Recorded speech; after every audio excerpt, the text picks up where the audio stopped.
To do you have four options. Play fence all, play full game. Entering team select screen. The Minnesota Vikings, the home team, are selected. Ready.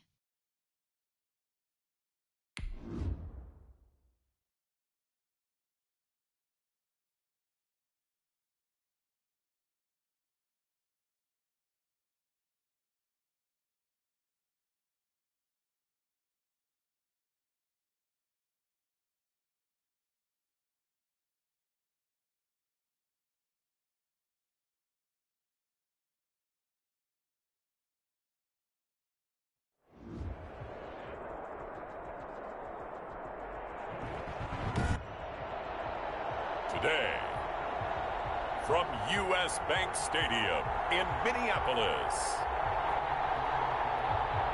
it's Week 15 of the NFL on EA Sports.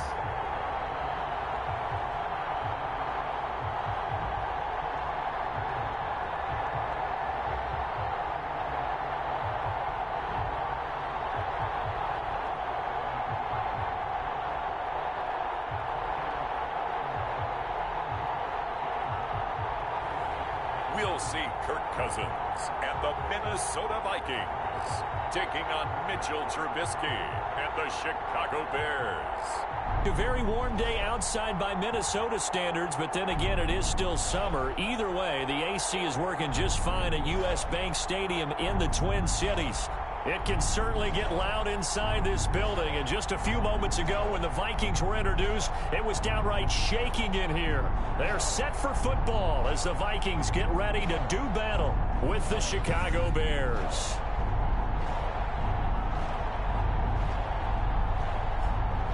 Hi again, everyone. Brandon Gaudin alongside Charles Davis. And Charles, you look at this Vikings ball club. They come in losers of 2 straight, so they're trying to right the ship here a little bit. They're teetering a little bit, aren't they? And now things could really go south if they lose this game, so they understand the importance of playing well and stopping this streak. Meanwhile, for our visitors, the Bears, they're in a real groove of late. Winners of 5 of their last 6 games. And last week's win was indicative of how good this team can be. It was a complete performance.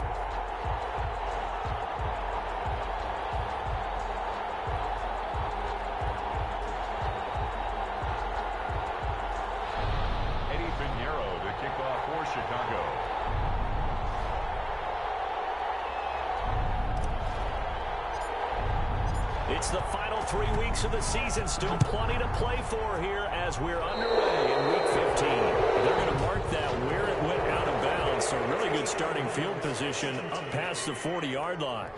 Wishing he had a mulligan. That's not how you want to start the game. Not at all, because not only do you give up the penalty and good field position, but it just kills the momentum of your team as you start a game.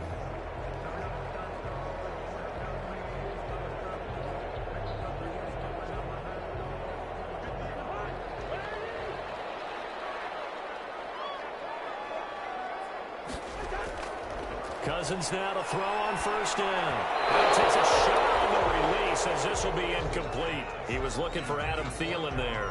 And it's second down. Pressure, and that's certainly going to be a key to this game going forward. And that time, they were able to get in there and influence the throw. And remember, quarterbacks got to get rid of it. They don't have the Tucker rule that they can fall back on anymore. Here now is 2nd and 10, again from the 41.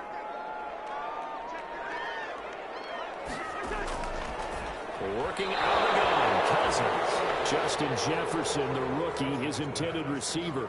And that takes us from 2nd to 3rd down. Well, so far in this drive, they've done some good work. They force incompletions on 1st and 2nd down, bring up 3rd and 10. That brings up the big question. Do they bring pressure, or do they play coverage on this down? So now an early 3rd and 10 here on their opening drive. From the shotgun, it's Cousins. Thrown incomplete. Certainly appeared to take away his first read, and by the time he tried to look elsewhere and find an open target, the coverage was too good. That one falls incomplete.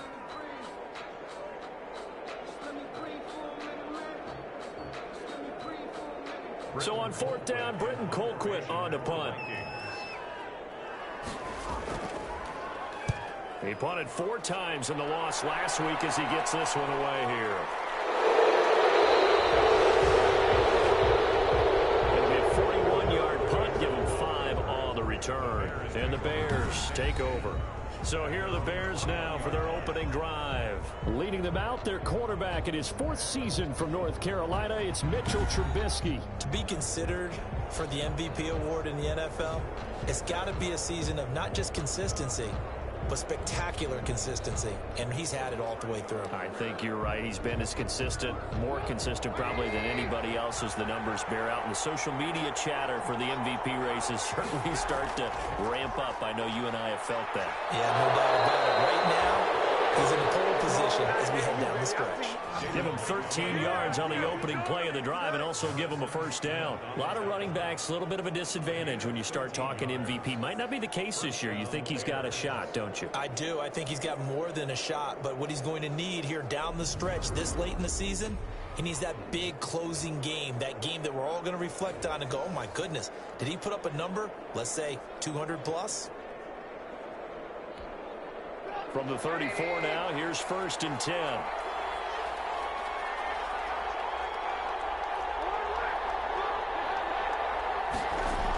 This is the receiver turned running back, Cordero Patterson. And all the way down to the 22-yard line. It's a big-time play there for the Bears. 44 yards on the ground. Well, welcome to the party. First carry of the game. How about that? And just think, as far as he's concerned, he's just getting warmed up.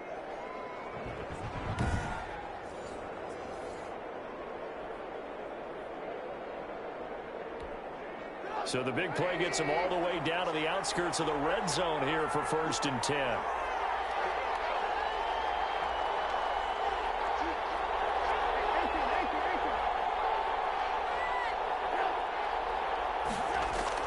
A play fake to Montgomery. Now Trubisky going for it all. And that'll be intercepted by the Pro Bowl safety Harrison Smith. And a big turnover there as his guys will get the football back. Oh, and that's a nice job defensively to get a piece of the football. He's going to pop it into the air, and then it's the tip drill. And good concentration by him to react to it and pull in the interception. The Vikings taking the field here for their 2nd drive of the game. The partner just looking at some of the struggles they've had this season. The playoffs are not in their future. As they start to peer toward the offseason, what moves might they make? I think the running back position, and I know we talk all the time about the NFL being a passing league, but the teams that run the ball effectively, they're the ones that go deep into the playoffs and go to the Super Bowl. They have to upgrade here. And you and I both know in recent years in the draft, people have shied away from taking a runner early. But if there's that special one there, I say they go get him. Following the interception, Cousins. He rifles one, it's intercepted. Picked off by Danny Trevathan. And he is going to get this one back to the 20-yard line. That interception sets them up beautifully already in the red zone. And you could hear it all the way up here. Oski, everyone turned to block, find a spot, and now they're set up inside the red zone for their offense. The Bears offense making their way out as we give you a look at the playoff race in the NFC. And for the moment, they're sitting pretty in possession of that number 2 seed. But as we know it often happens, this is all still subject to change. No, you're so right about that. But even though the math isn't there yet, I think it's going to take new math for them not to make the playoffs. They're almost certainly going to be in the tournament and certainly going to be a dangerous team if you have to play against them.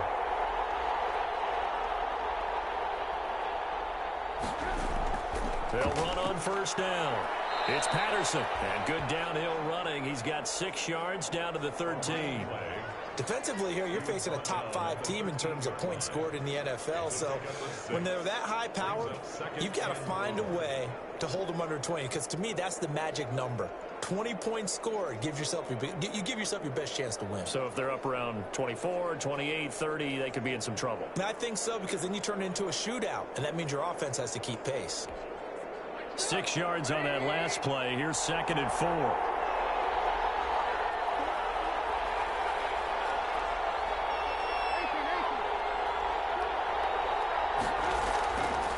Now Trubisky to throw. He's got it. And he takes this one in for a Bears touchdown.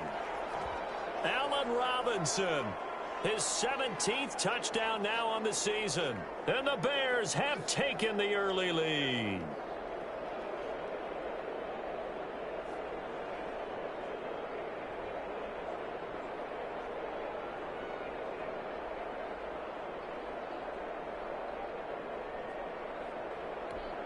Eddie Pinheiro now for the extra point.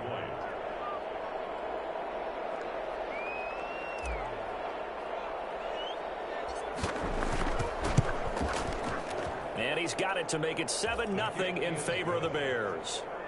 Well, that drive started with not a whole lot of real estate in front of them. In plus territory, excellent field position. 2 plays later, pay dirt.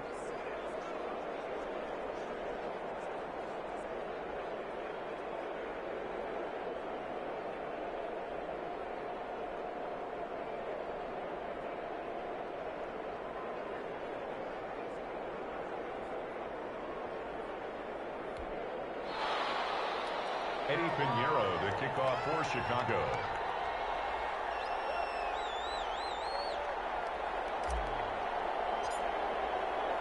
Now after the touchdown, here's Pinheiro to kick it off. Fields it in the middle of the end zone. And Abdullah will not try to bring it out.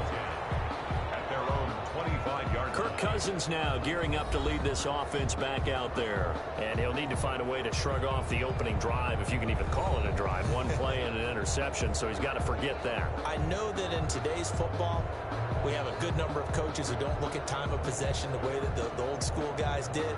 But there's still a place for it. I think that on this drive, after having thrown that interception, they're going to want to eat up a little bit more clock and run some offense and give their defense a little bit of a break.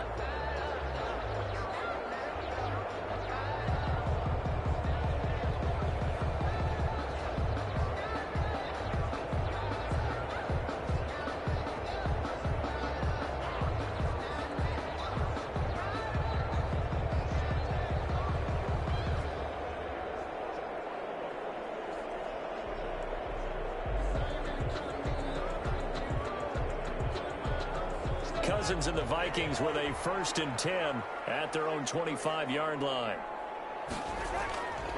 Now the first carry for Dalvin Cook.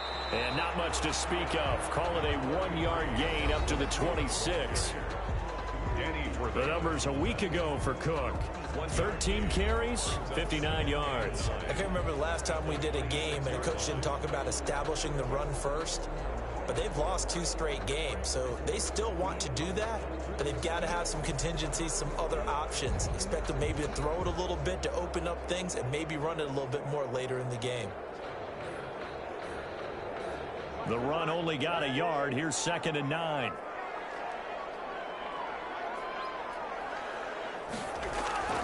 From the gun, here's Cousins. That is caught. It's Tajay Sharp. And he's going to get a good gain of 9 here up to the 34. And they'll get 9 there as that sets him up better for 3rd down. So finally completes his first pass. Credit the defense, though. They've been showing him some different looks, keeping him off balance. Yeah, I like the observation that you had there, because when you give him different looks and give any quarterback different looks, it takes just a little bit longer to process sometimes, and you don't throw the ball with the same confidence. You're not sure. Looking for Thielen, but it's intercepted. Eddie Jackson picks it. And they will score. Pick 6 for a Bears touchdown.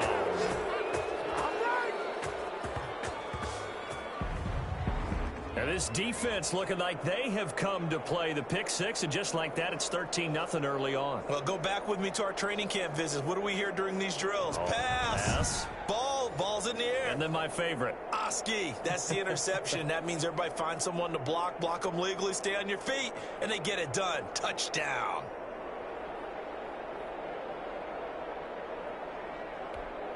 Pinheiro now to add the extra point.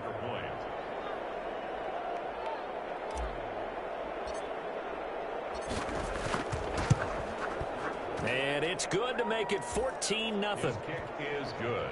A heck of a play there defensively, getting the interception, navigating his way into the end zone for the touchdown.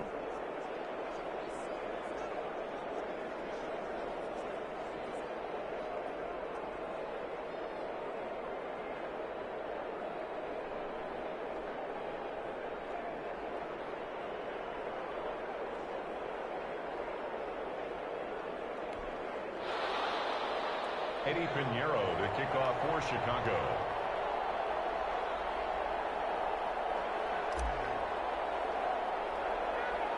So they throw the pick six. They'll get another shot at it now as this one's in the air.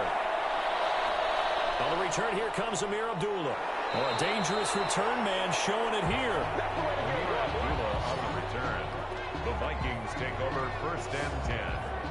The Vikings offense making their way back out. Now let's give you a look at the playoff picture coming into the weekend in the NFC. And it's right about this time of the year that you start to say this is when the cream rises to the top. Week 15, 3 weeks left to go, but still plenty to be determined. It certainly is, because we all know everyone is aiming for that #1 seed. But failing that, because only 2 teams in the NFL get a bye, 1 from each conference, that question becomes who's hot? Who's peaking at the right time as you start the playoffs? They start the drive with Cook. Found a little room there as he's up to about the 37. Tackle made there by Bilal Nichols.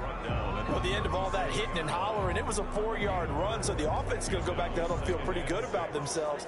Defensively, you have to feel okay because you didn't let it turn into a bigger run, but the goal, shut it down for 2 yards or less. That's when you start to feel good about yourselves.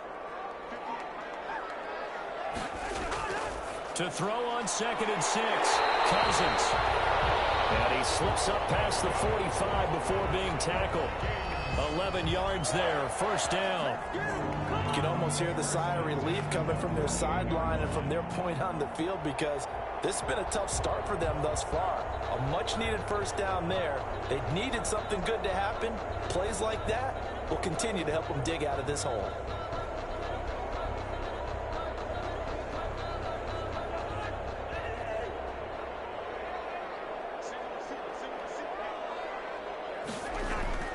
On play action, Cousins. He will find the rookie from LSU. That's Justin Jefferson. And he'll go down, but not before getting this inside the 30. A really nice gain of 25 yards. Well, that certainly has to feel good. It's not all the time the play caller should get all the credit. Sometimes I think in the huddle, the quarterback just says, hey, who's going to make a play for me? I just need something right here. And the end result there, nice 1st down. Drive keeps moving.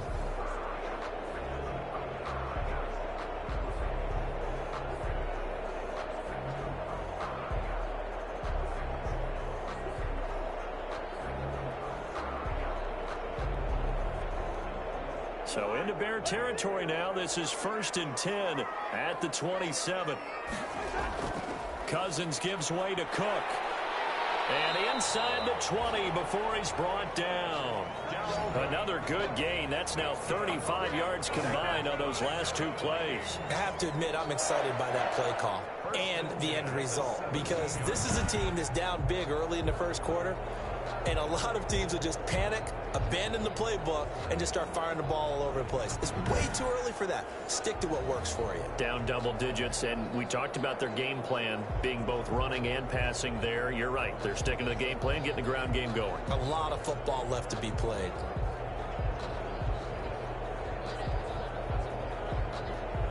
First red zone chance now for the Vikings. They've got a 1st and 10 at the 17. Cousins to throw it.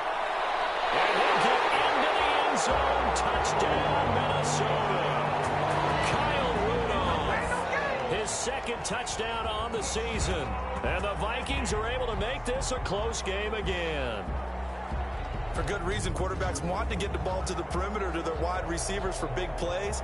But in this situation, it felt like, based on coverage, he knew that he wanted his tight end to have the football, and for good reason. And that one makes it 14-7. 5 plays there on that drive. And it all culminates in a touchdown for Minnesota.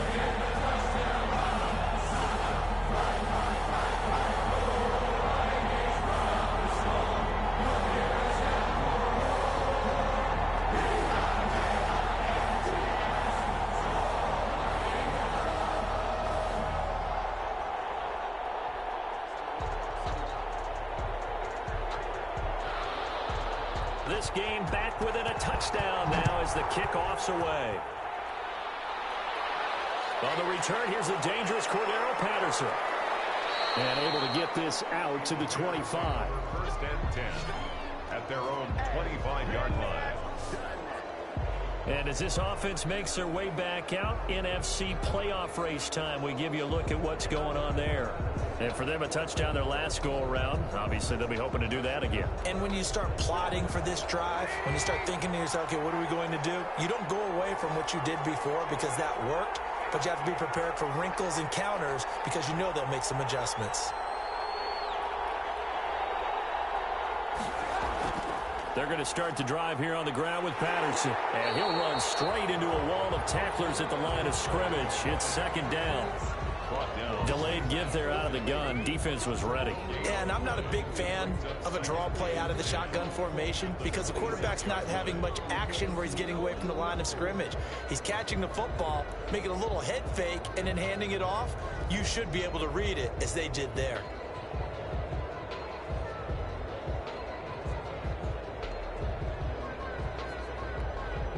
So after the run for no gain, here's second and 10.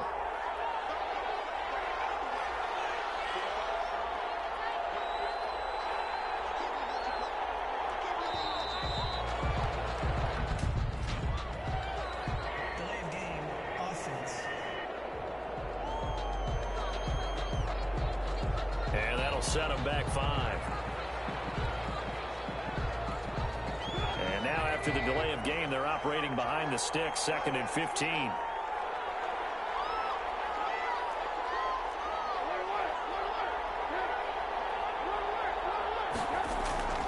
Trubisky will throw. And this one incomplete.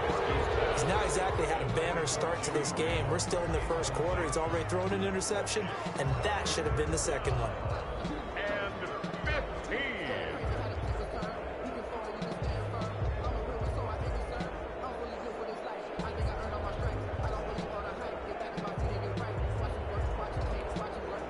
An incomplete pass on that last play, and that means they'll need to come up with something here on third down.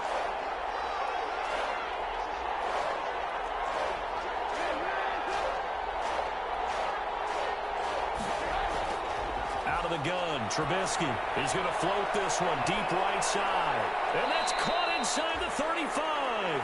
And he will have the Bears first down as they're able to get the third down conversion.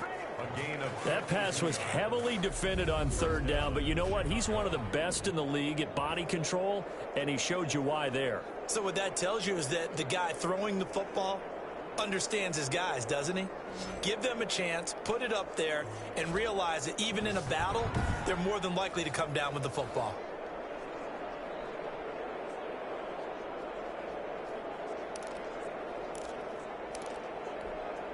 So that changes things in a big way. Now from all the way down inside the 30, here's first and 10.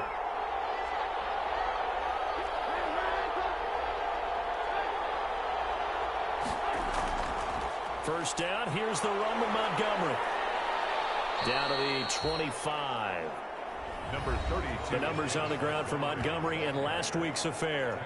24 carries, 67 yards. And a rushing title is definitely within sight, so the excitement on the offensive side of the football, I mean, they're bouncing off the walls wanting to get out there, but they also understand that they're going to face some really stacked defenses down the stretch because they don't want it to happen at their expense. The last run good for 2. Here's second and 8.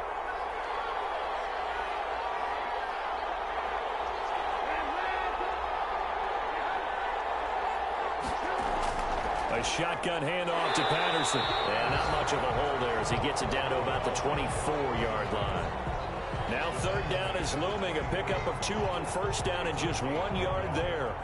Ladies and gentlemen, that is a force of nature at the defensive tackle position. Yes, he's as big as they come, but still plenty agile. He's able to make a nice play there to swallow up the ball carrier.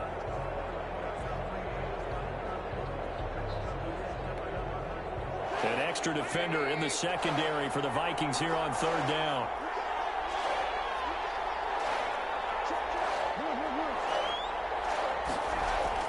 They go play action. Trubisky. And he will be brought down at about the 6-yard line. They're able to convert on third down, and that sets up a first and goal. First and goal. Well, remember, they tried to give him the ball and let him run on the last play, but I think the light bulb went off in their play caller's mind, and this time they get it to him the more conventional way, and it's much more successful as well.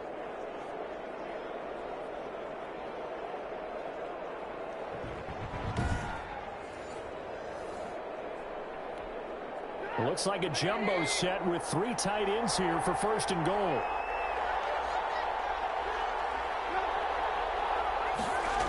They'll run with Montgomery. And the second wave of tacklers is going to get him as they stop him behind the line. It's a loss of 2 there, bringing up second down. The short field shrinks even more with the type of bodies they brought in on that play. Those extra tight ends, they weren't able to secure their blocks, and that one ended up going backwards.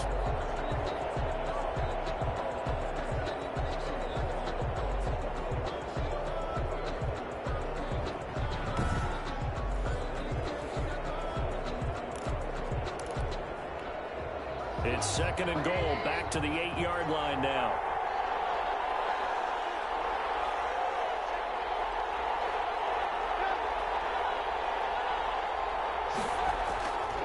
Now Trubisky gets this to his running back, Tariq Cohen. They'll get this halfway home from the 8 to the 4 on a gain of 4. That time the completion goes for 4 yards, and we're set up with a third and goal. That might feel like a little bit of a lost opportunity there for the offense because the defense brought pressure that time. And sometimes against that, you can get out to your running back, and it could turn into a big gain downfield. But what a nice job they did getting to him quickly and holding him to a short gain.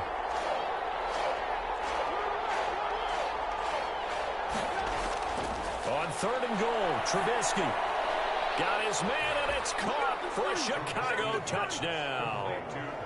Darnell Mooney with touchdown number 8 on the year. And the Bears will add on to their lead. There was no going through the progressions on that touchdown pass. Yeah, nor was it necessary. His receiver won that route early, presented himself, no reason to wait. Go ahead and put it on him and score a touchdown.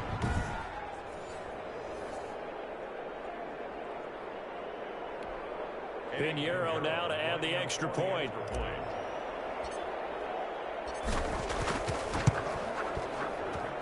It's good, and it is now 21-7. A good drive that time as they go 9 plays in all. And the end result is a Bears touchdown.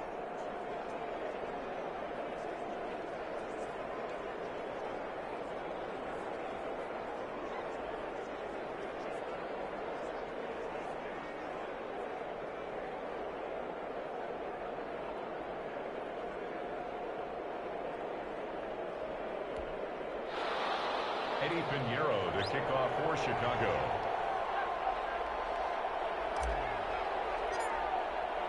Now after the touchdown, here's Pinheiro to kick it off. Takes this about 5 yards deep, and Abdullah will not try to bring it out. At their own 25-yard line. Now the Minnesota offense set to take over again. Good drive last time. Really effective passing the football. Do you maybe mix it up, now go to the ground game and surprise the defense a little bit? I would anticipate the defense making some changes, but I wouldn't necessarily just absolutely go in the opposite direction. They're doing so well throwing the ball. Yeah, why I wouldn't change it up until they showed me a reason to do so. Cousins and the Vikings with a 1st and 10 at their 25-yard line. He'll set up to throw from the gun. Got a man right side. It's short. And they get him down, but not before he takes it across the 40-yard line. An excellent way to start the drive there. 18 yards. But one of the ways the quarterbacks keep all the receivers alive in a play, never lock in on any one guy. Make sure you keep your eyes moving, scan the field.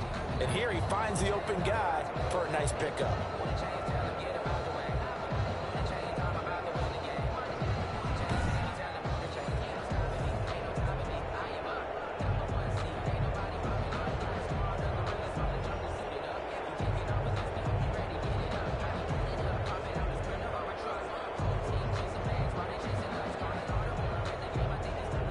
play has him up past the 40 already, and another 1st and 10. Cousins. Open here, Adam Thielen. And they'll get this well past midfield before being stopped just before the 35. It's another 1st down as this time they get an even 20. Not only have they completed a couple on this drive, but they peeled off some pretty good chunks of yardage, too. Absolutely. Great start. 2 nice plays in the pass game. Now can they continue to feed off that?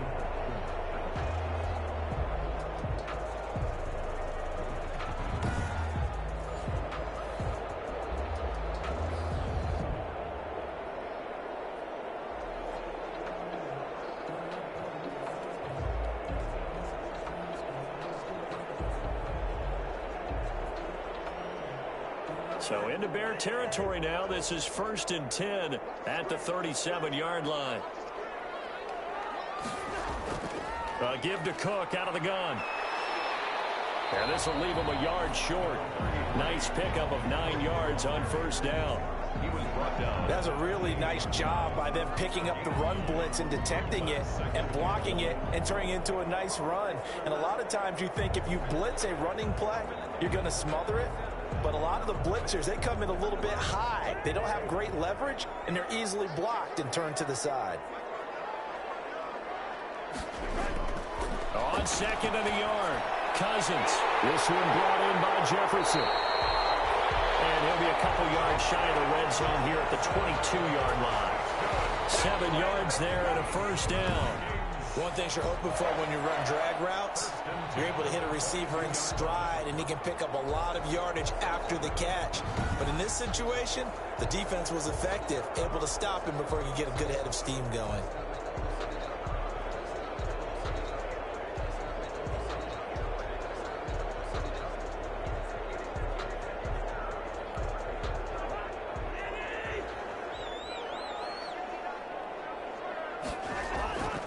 First down throw for Cousins. And this will be incomplete. Physical play on the football there, and it's 2nd down. Brandon, we saw these defenders flying to the football in their win last week, and nothing has changed. They're still moving around quickly and forcing incompletions.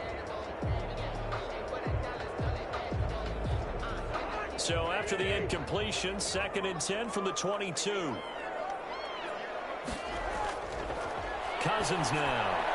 That one into the hands of Thielen, complete. And he gets it inside the 10 to the 9. A 1st down for Minnesota. Cousins finding Thielen. I don't care who you put on him, he's going to be a handful in one-on-one throws. Yeah, right now, you're right. They're in man-to-man. Maybe need some safety help. I would say that'd be a good idea. Double team him somehow. I'm going to have to make someone else beat me rather than let him shred my defense. They'll throw again. Cousins. And Thielen's got it. Touchdown, Vikings. Adam Thielen. His 4th touchdown on the year. And the Vikings are able to make this a close game again. That's why you've got your star out there. Throw the ball to him. They did.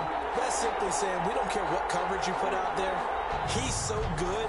We're going there with the football anyway, and there's not a thing you can do about it. Inside the red zone, they go to him. He gets it done.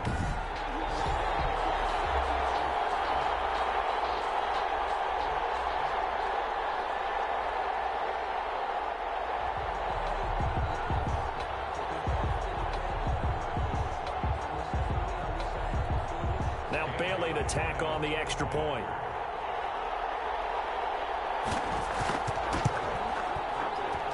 It's up and good. This becomes a 21-14 ball game now. So that drives 7 plays in length. And it's polished off by a Viking score.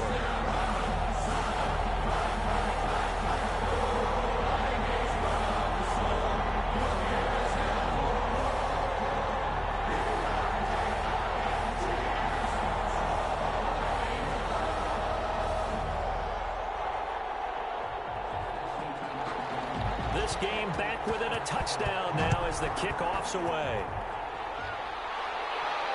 That'll be taken about a yard deep. And Patterson will not return it. It comes out to the 25. 25 yards. There again is the running back as he trots onto the field. Last week, a strong showing, up over 100, also 2 trips to the end zone. It's the kind of week that if you said, listen, I'll let you have this type of a game each and every week, you'd sign up for it. You wouldn't try and get too greedy.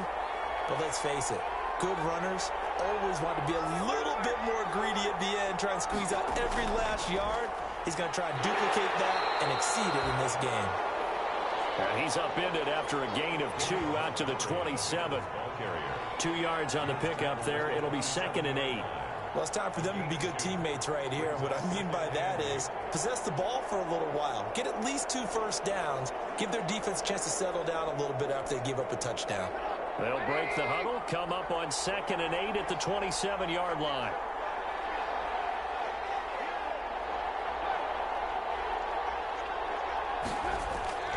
Now Trubisky going to give this to Montgomery. Just a couple on the ground there, and that's going to bring up 3rd and about 6. Not a whole lot there. The defense was ready, it looked, for that run-pass option. You get the sense the next time he has that opportunity, he may keep it himself and get to the perimeter. Probably owes his back a little bit of an apology on that one, huh?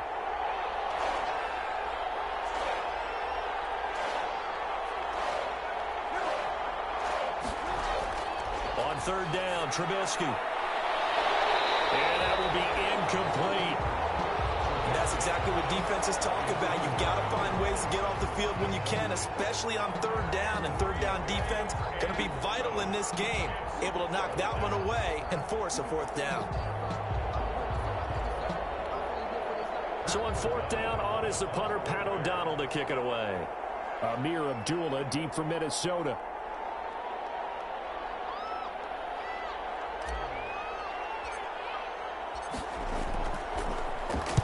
He punted 5 times in the win last week as this one's away. That'll be a 41-yard punt, 4 yards there on the return. And the Vikings will take over here 1st and 10.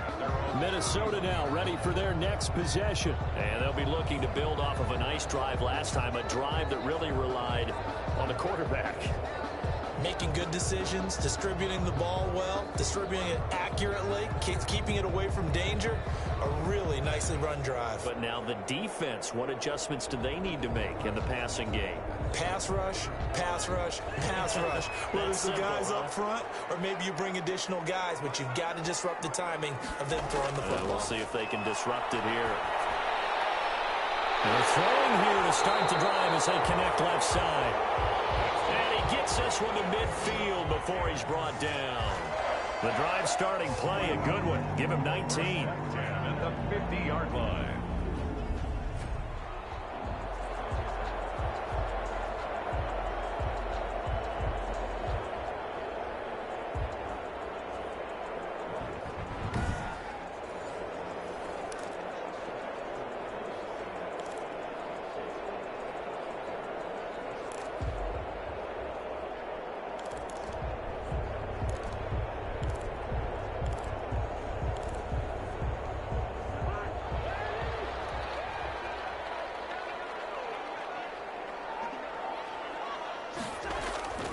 First down, here's the run with Cook.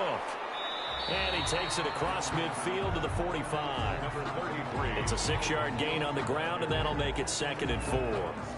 A quick burst there, and he nicely bit off a pretty decent gain. Brings up 2nd and 4 at the Bears' 45-yard line. The last run got 6, now 2nd and 4.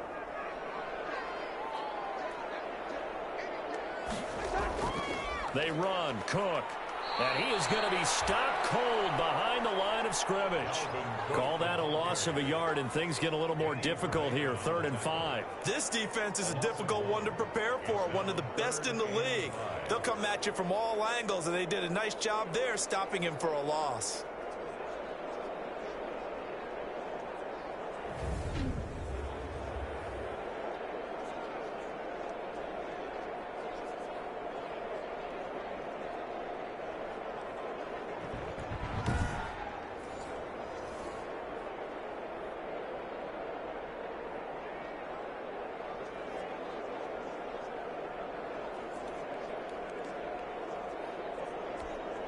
The The Bears bring out an extra defender in the secondary now for third down. Throwing, Cousins. Setting up the screen for Cook. And they'll get him down about 3 yards short of the first. And the screen only good for 3 that time, and it'll bring up a fourth down. Instead of throwing it downfield, Charles, they just tried to dump it underneath there. You like the call? I do. I think it's a high percentage play because you get the completion, and what you're counting on is your back to use his legs and his elusiveness to make people miss and pick up the first down. In this case, it didn't happen.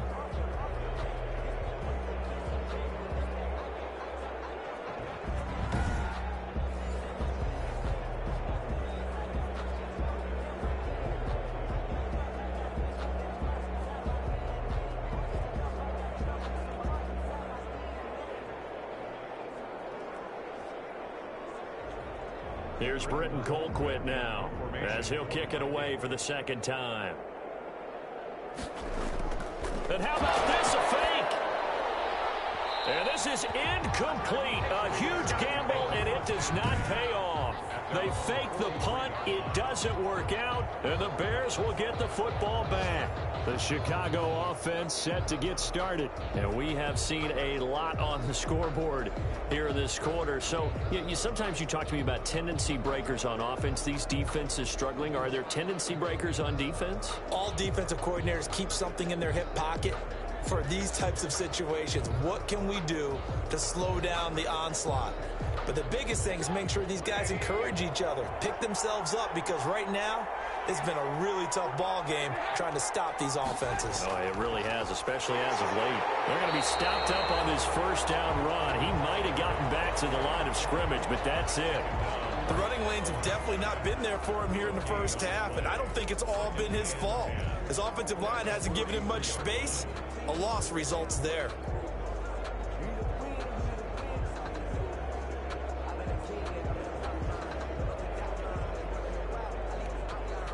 Officially nothing on that last run. They'll try again, 2nd and 10.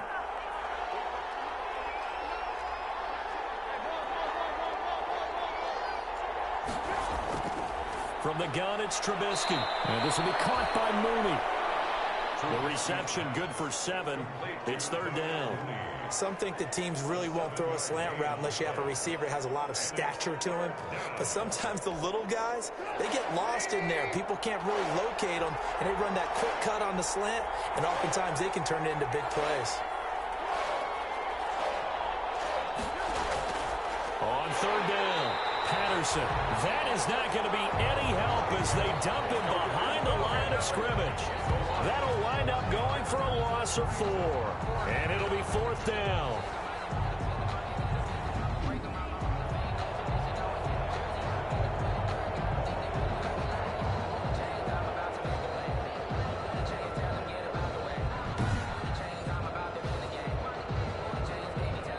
Here's Pat O'Donnell now as he'll punt it away for the second time. An entertaining start to this one. More to come on EA Sports. Vikings 14.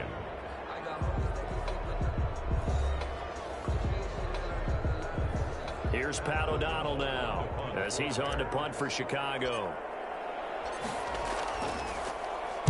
44 on his first punt, and this is a good kick as well.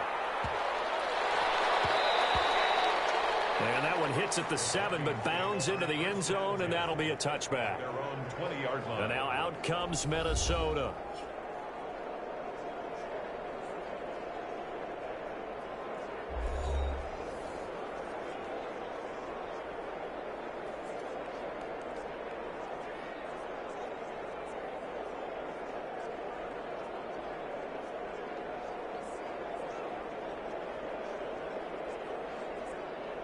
Cousins and the Vikings with a 1st and 10 at the 20.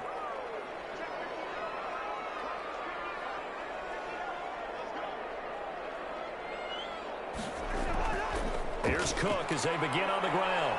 And he's going to get 7 out of this before being taken down at the 27.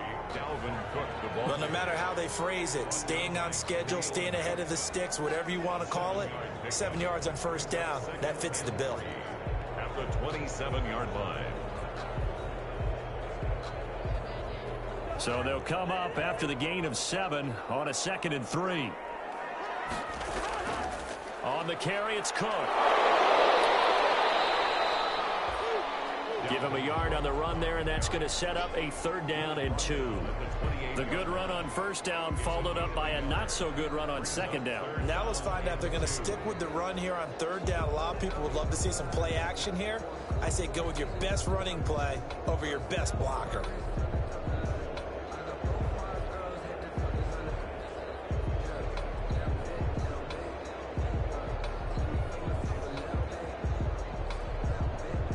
The Vikings on 3rd down, 0 for 3 to this point. They could use a conversion. This time they face a 3rd and 2. They'll run it. Here's Cook. And Cook was fighting for it, but I don't think he got there. No gain on the play there. A nice job defensively, and it likely forces a punt situation on 4th. As usual, the hallmark of a good run defense, linebackers making plays near the line of scrimmage. Absolutely nowhere to run there.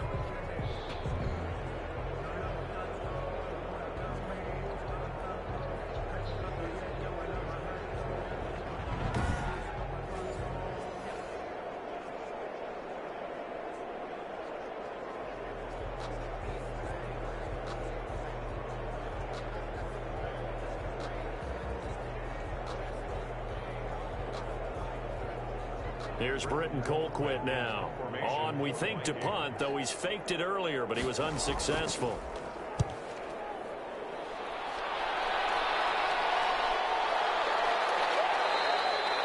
"35 yards that time on the punt, and out will come the offense as they take over.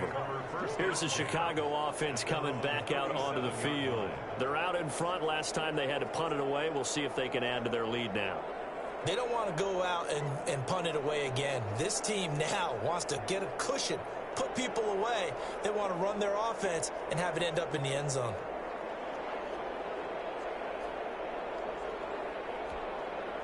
Trubisky brings the Bears up 1st and 10 at their own 37.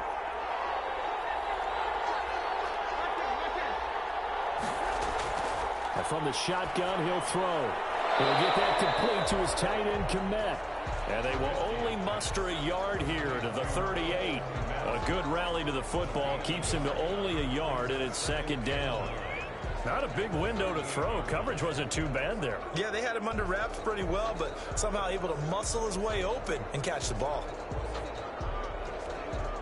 38-yard line, 2nd and 9.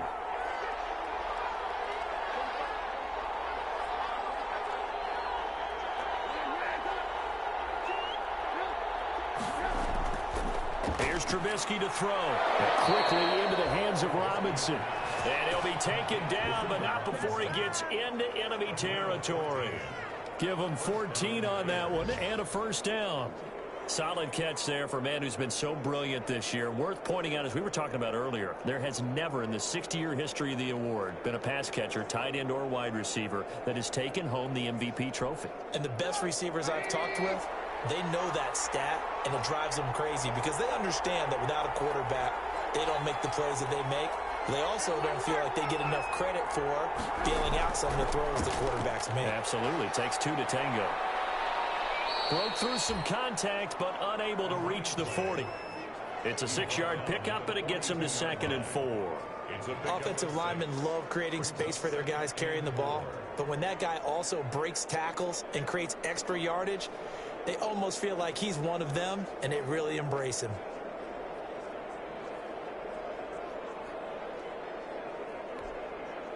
Second down at 4.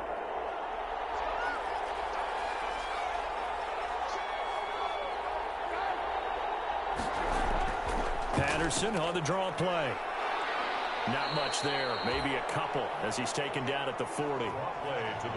Defensively, we always know that he is tough in run support, and I think the way that he gets there is he understands what an offense is going to do before the ball's even snapped. A great job of scouting prior to the game, then reading, reacting, and taking the right path to the ball carrier. The Bears on 3rd down. They've converted 3 out of 5 thus far. Here it's 3rd and 2.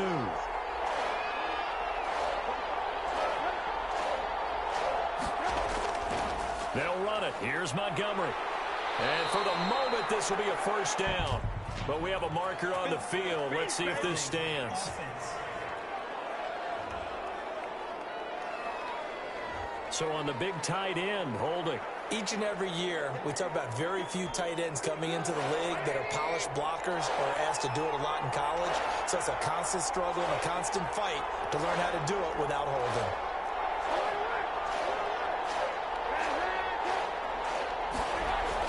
From the gun on third down, it's Trubisky. And he finds Jimmy Graham. And he works it past the 30, almost to the 25. His first catch, and it's a pretty big one. They get the conversion on third down. Well, sometimes our pregame meetings do pay off, don't they? What do the guys in the locker room call him? Well, they said it with a chuckle. They called him Old Reliable. Yeah, that means he doesn't move quite as fast as he used to, but he still knows all the tricks, doesn't he? Even that little gentle push-off in order to get open. He finds a way to pick up a first down.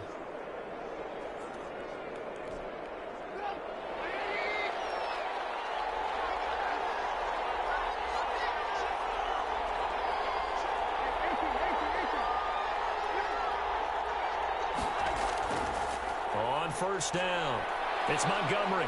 And not much of a hole there as he gets it down to about the 24-yard line. Give him a couple on the carry there, 2nd and 8. Oh, that's a real nice job there by the defensive front. They just engaged and held their ground. But how about the guy who made the play? We often talk about whether they take a good first step or not. Many times you just don't take any step. Just get your feet moving, get your body going, and then once he made the read, he was able to make the play. The last run got a couple. Here's 2nd and 8.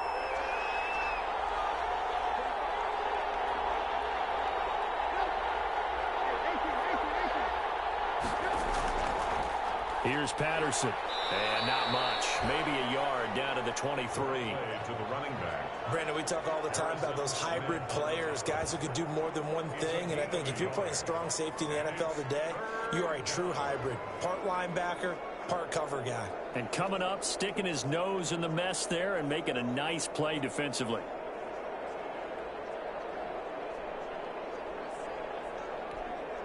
The Bears on third down. They've converted 4 times out of 6. Not bad. This will be 3rd and 6.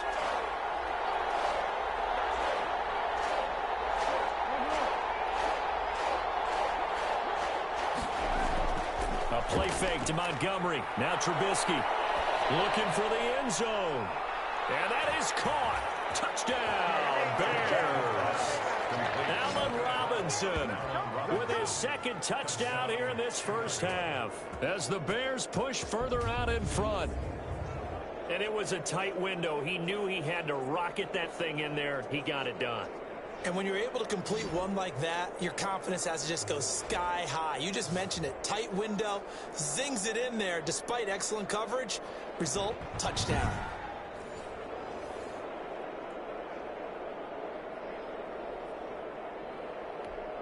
Pinheiro now to add the extra point.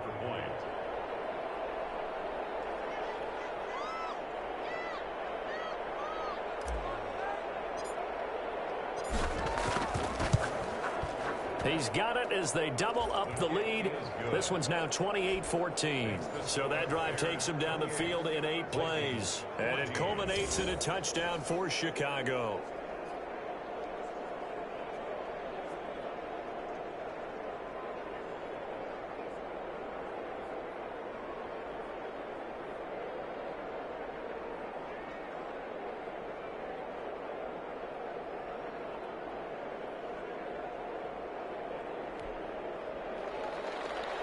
Pinheiro to kick off for Chicago.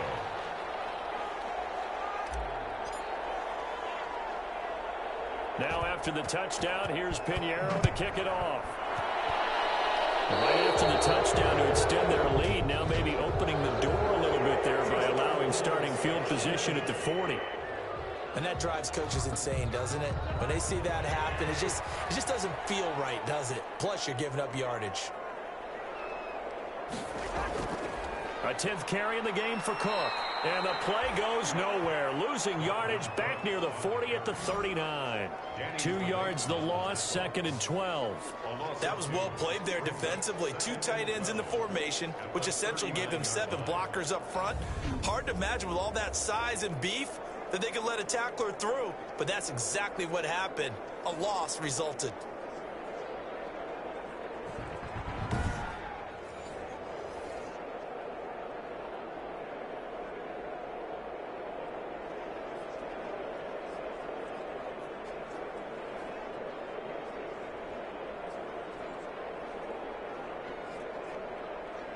First play of the drive goes the wrong way. Here's 2nd and 12.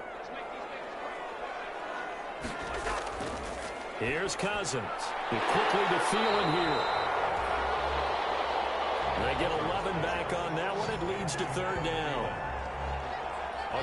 That was a nicely run slant route, and what the receiver's trying to do is make the defender think he's going upfield for a deeper route, and then breaks it off, usually after about 3 to 4 steps, and cuts towards the middle of the field. And now what he's trying to do is use his body to keep the defender away from the football and give the quarterback a really nice target.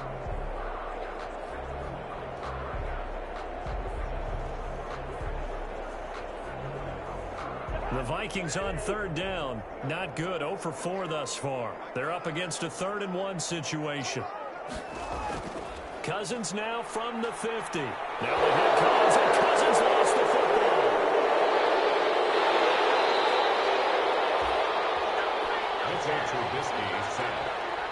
Offensively lucky they're able to keep the football, but now 4th down, so they'll have to boot it away. I do think, though, they're going to look at this as a positive. 1, they recovered the fumble, so they retained possession. But 2, being able to punt it changes field position for them. Imagine if that turnover takes place there. Now your defense has to go onto the field and try and hold. Instead, they get a little breathing room.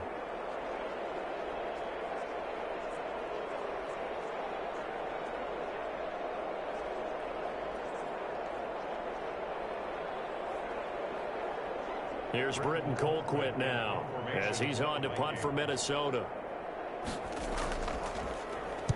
This is away, but boy, headed straight for the sidelines.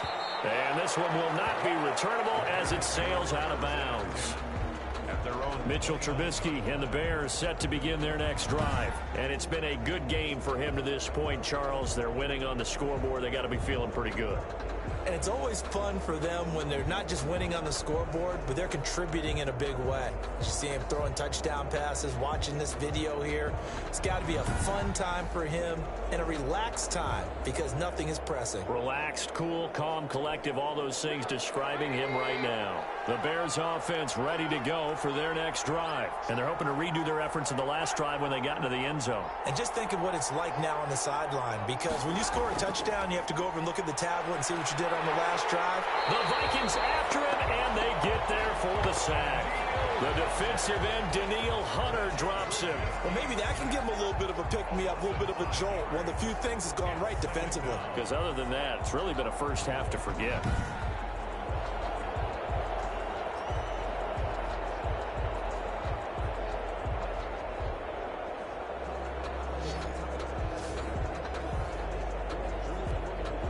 Got to assume this defense will be charging again here. It's 2nd and 15.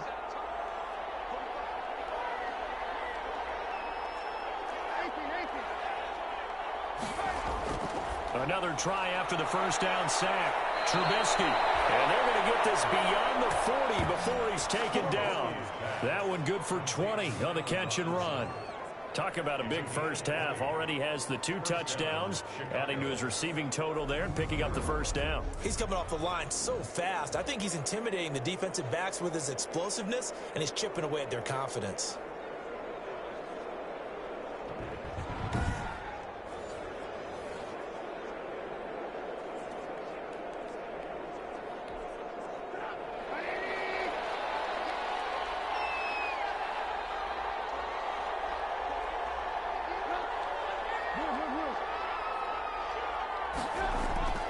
They'll run on first down. Montgomery. And he's got it across the midfield stripe and into Viking territory. A solid run on first down. Gain of 7 leaves him with a 2nd and 3. That play wasn't quite as big as the play that preceded it, but still, gotta like the way they're moving the football, partner. Absolutely. Pretty good room to run on that last play. Yeah, they didn't get a first down, but still, you'll take runs like that each and every time, won't you? A good run, got 7 on first. Here's 2nd and 3.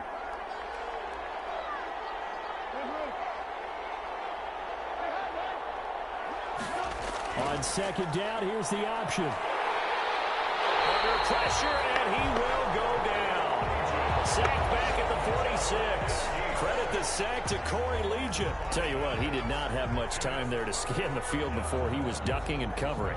Did it appear to you, as it did to me, that the defensive front won their play really quickly? Meaning the guys in front of them had almost no chance to block him. They were on him in a hurry.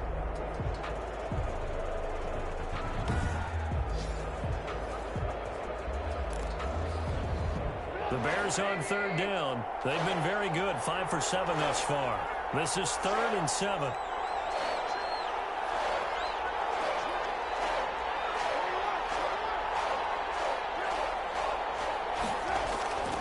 From the shotgun is Trubisky. Open man is Kombat, the tight end. Well, this is going to depend on the spot, but it's not a very generous one. He looks to be about a yard or so short. So much about offense is what you call hidden yardage. You know, you throw the ball to someone, they catch it, and then they can make a big play. You know, they create a play, run after catch. They did a really nice job there of limiting that and keeping him from a first down. Yeah, stopped him in his tracks.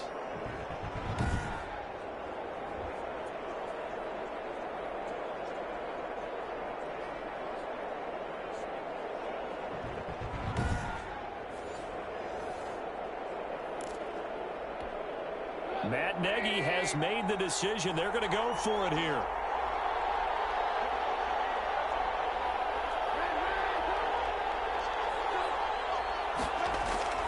Running for it, Montgomery. And I'm not sure he got there. Did they stop him? They did. He needed a yard. He didn't get anything. And this defense is going to get the football back near midfield, right at the 48. Well, it was too far for a field goal try. You don't really gain a whole lot out of a punt, so I don't think you have much of a problem with that, do you? No, not at all. I think it's the right play, the exact right play, because even if you want to play defense and pin them deep, you know how hard it is for a punter to knock one dead inside the 10-yard line. That's not necessarily easily done. So I think going for it there is the right call. And down he goes at the 49, a 3-yard pickup.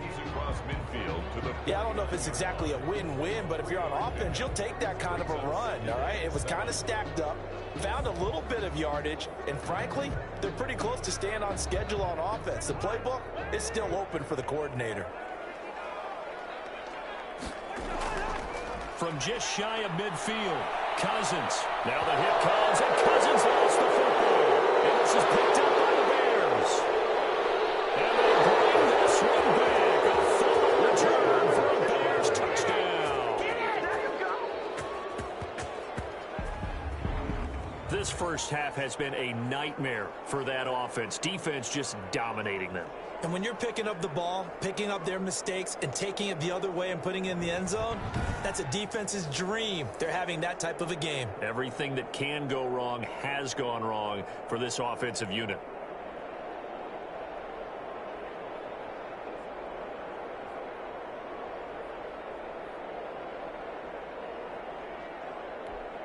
Pinheiro now to add the extra point.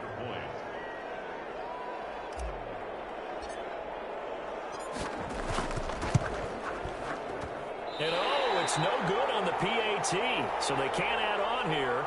And our score is going to stay right where it is.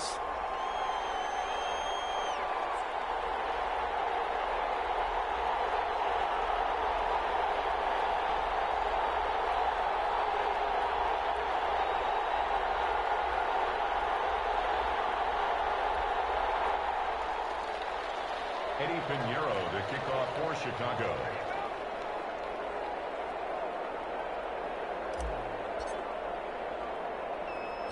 And you can bet they're preaching two hands on the ball here as the kick's away following that fumble return. Now Abdullah, the return. And it's a pretty good return here as he'll get this up to the 29. On the return, the Vikings take over 1st and 10. At their own. Dalvin Cook taking the field for the Vikings' next possession. He's been good. They've utilized him well, but they're losing here in the second quarter. What might they change offensively? I think that what you try and do is expand how you get the ball to them a little bit.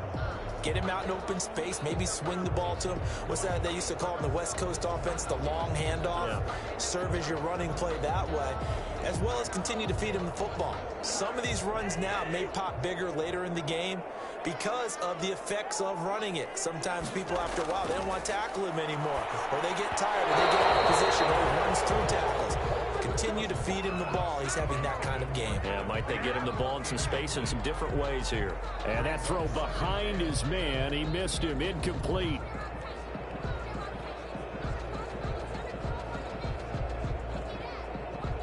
Here's 2nd and 10 now from the 29.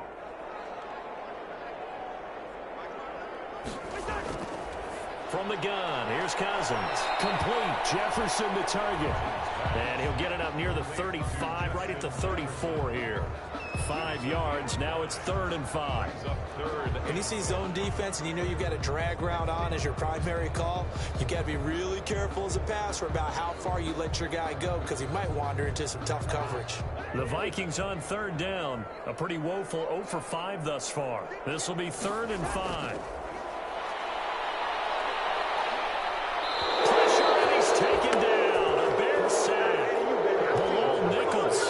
Drops him for a loss of 10, and it's going to be 4th and long. That's 3 sacks now. That's not much of a surprise to me, nor should it be to you. This team, they lead the league in sacks. Yeah, they do. This is something that we are starting to witness time and time again.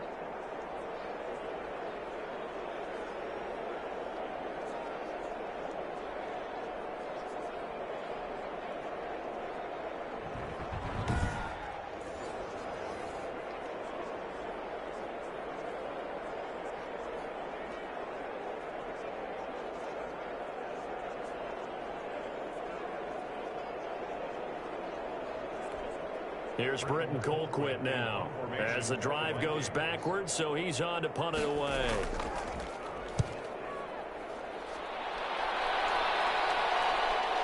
Fielded at the 33. 8 yards on the return following a punt of 41. And possession will switch hands, 1st and 10. The Bears offense led by Mitch Trubisky heading back out there. He does have the 1 interception, Charles, but I think that's been more than offset by the 3 first-half touchdown passes. I would agree with you. There is a blemish, but when you've thrown 3 touchdown passes to try and erase it, that's a little bit better than a ratio that all NFL coaches are seeking from their quarterbacks, and he's giving it to them. They'll take the 3-1? Every single time.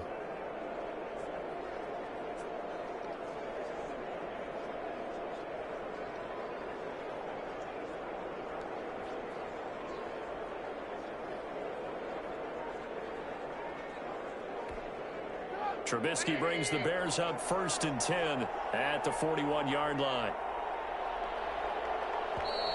Now problems right out of the gate. We're going to get a delay.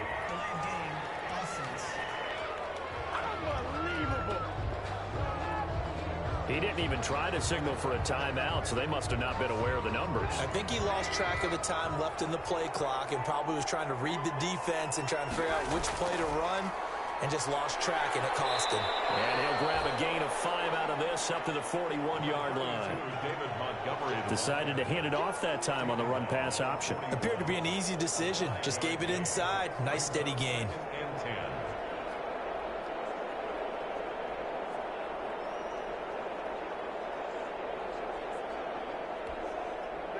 Here's 2nd and 10.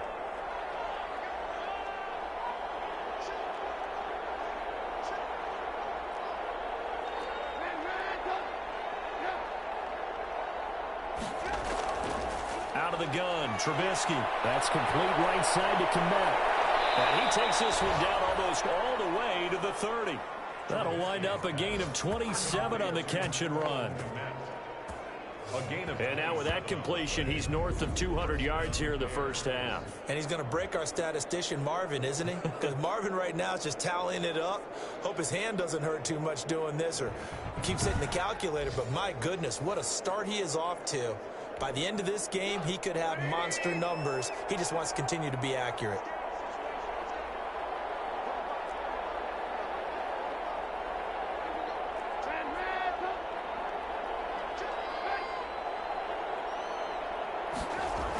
On 1st down. It's Patterson, and he gets stopped up at the 31 after a gain of maybe a yard.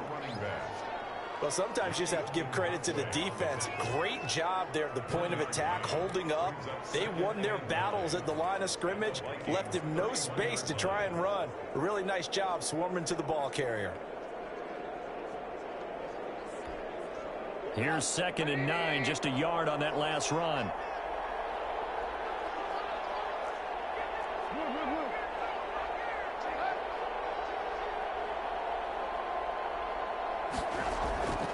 Trubisky will throw. It fights him off, but now he's swallowed up and taken down. 2 minutes remaining in this first half of football.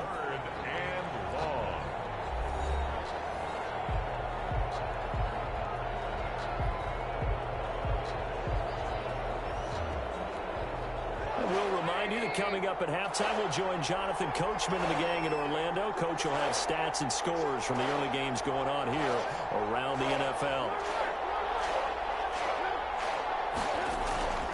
Now it's Trubisky.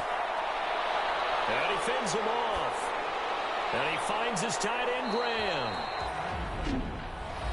And that play is blown up, losing yardage back at the 35.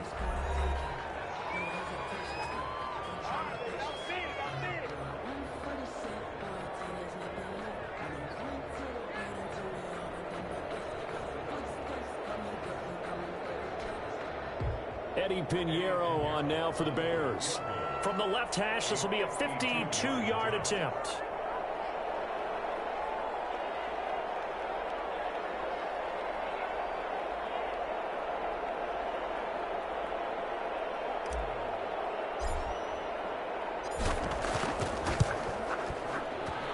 That's running out of steam, and it won't get there. He left it just short. No good, and this score will stay right where it is. Bears 34, Vikings 14.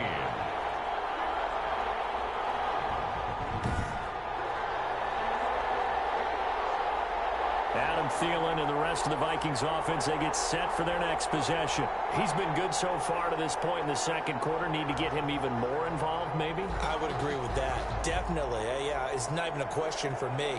The way he's playing, he's doing a nice job. Increase things. More touches, more opportunities. Maybe that can reverse things on the scoreboard for them. They'll try to ratchet things up then maybe here in the second quarter. Good starting field position for the Vikings as they have it 1st and 10 at their own 42.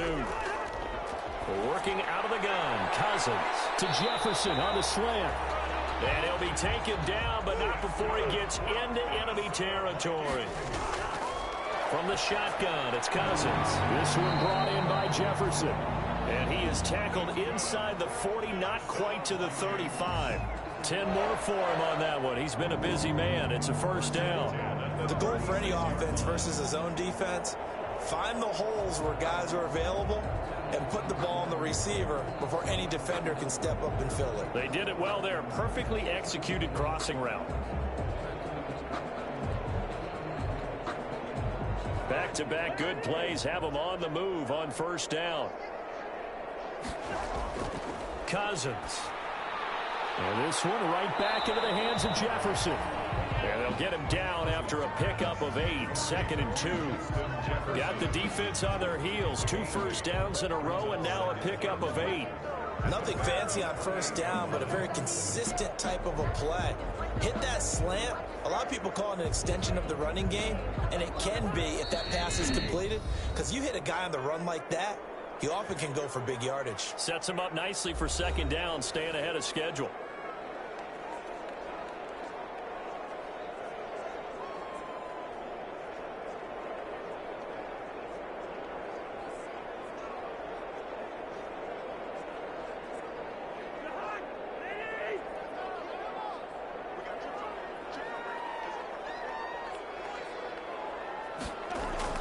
Throwing again on second down. Cousins. And Rudolph has it, the tight end. And he'll be a couple yards shy of the red zone here at the 22-yard line. 6 yards to pick up, and that's a first down. That's a staple of this offense. Drag route to the tight end. Yeah, he's unable to use his size to break off much more yardage after the catch, but still an effective gain nonetheless.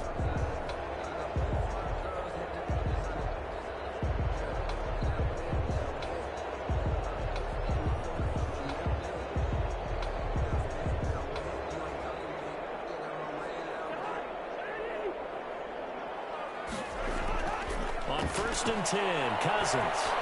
And the tip there altered the ball flight, and it falls incomplete. It'll be 2nd down. Jefferson. They've given up a few first downs on this drive, but getting the incompletion there, that should give them something to build on and maybe turn the tide.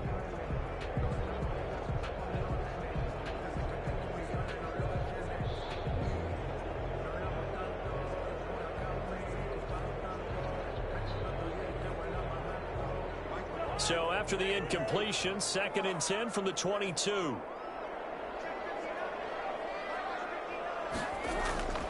Again, it's Cousins. He goes right back to Jefferson, and this one complete. And he is out of bounds, looks like right at the 15. They get 7 out of that, so they're left with a 3rd and 3. What I love about watching the passing game nowadays is that the one-dimensional receiver is really starting to leave the game. You've got to be able to do it all. Of course, you got to run fast. Of course, you got to catch the ball. But route running savvy and toughness, there's a premium for all of that now. And he finds his target. It's sharp. And the Vikings are going to have 1st and goal as they try to finish off this drive with 6 points. The Vikings going to use their 3rd and final timeout as they'll stop it with 13 seconds to play in half number 1.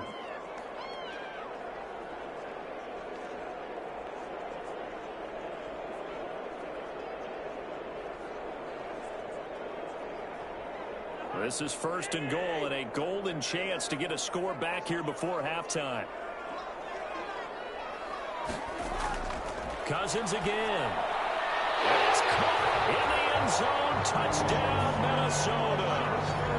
Justin Jefferson in the final seconds of the first half.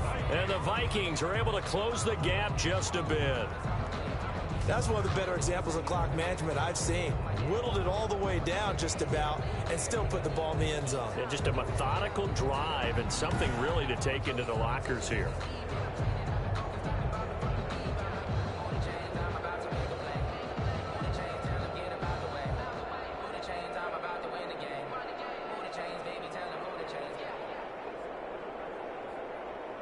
Bailey now for the extra point.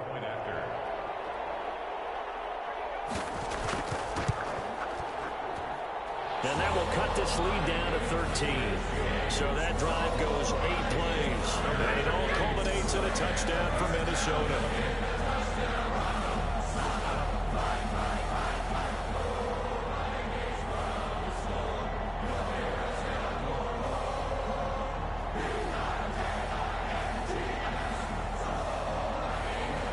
So not much time to speak of remaining in this first half as the kick's away. Now it's Patterson. And a good return as he'll be stopped just shy of the 30-yard line. The Bears take over 1st and 10 at their own 29-yard line.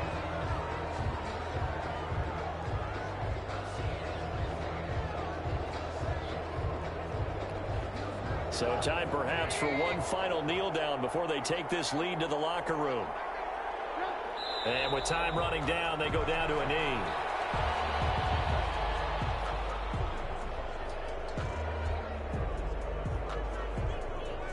So we've reached halftime in a wild first half. We'll take a minute to catch our breath as we send you down to Orlando, where Jonathan Coachman has our EA Sports halftime report. Coach. Okay, Brandon, time for a sprint to the finish, as it's time to get you caught up with what's happening around the NFL here in a pivotal Week 15.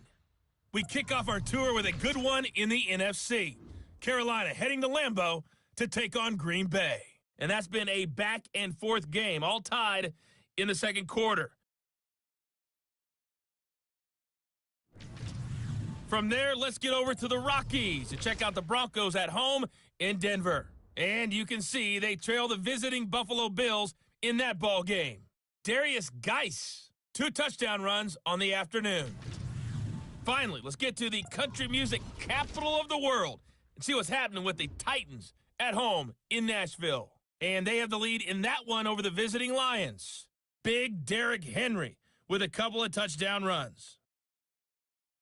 In our game, it's been Mitchell Trubisky who's looked sharp thus far. His 3 touchdown passes have his guys out in front as we hand things back over to Brandon Godden and Charles Davis.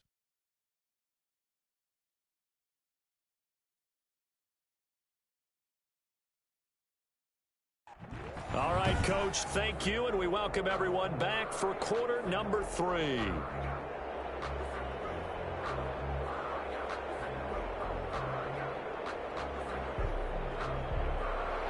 Set to resume. Here we go with the second half. The Bears holding the lead and ready to receive the kick. Now it's Patterson.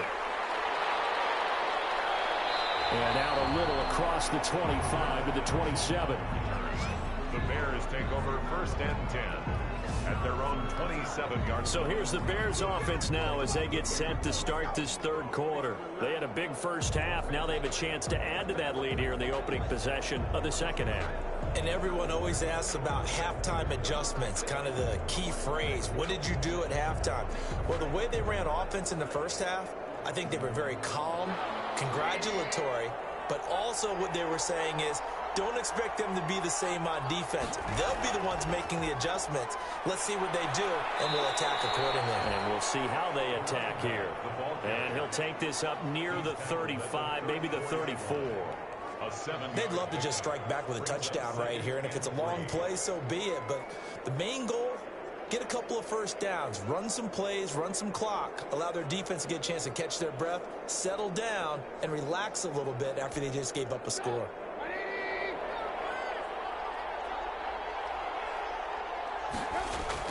Back to the ground, this time Montgomery. And he'll be brought down shy of the 40 at the 38-yard line. 4 yards the pickup, first down. Well, you certainly have to give a little credit here because they're playing this game now at their pace. This is ball control football, sustained runs, taking their time, and making it work. So here's a 1st and 10 at the 38.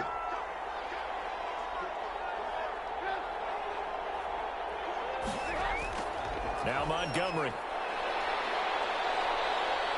Montgomery, a first down and then some. And he gets this to the other side of midfield across the 45 before going out. 18 yards on that one, and Chicago has the first. Nice gain there by the second-year runner out of Iowa State, David Montgomery, who often finishes his runs moving forward and knocking defenders back. He finished tied with Josh Jacobs for the most carries by a rookie last year. But what the Bears need from him, improve on his 3.7 yards per attempt. If he gets that up into the 4s, look out. He can control a game with his running.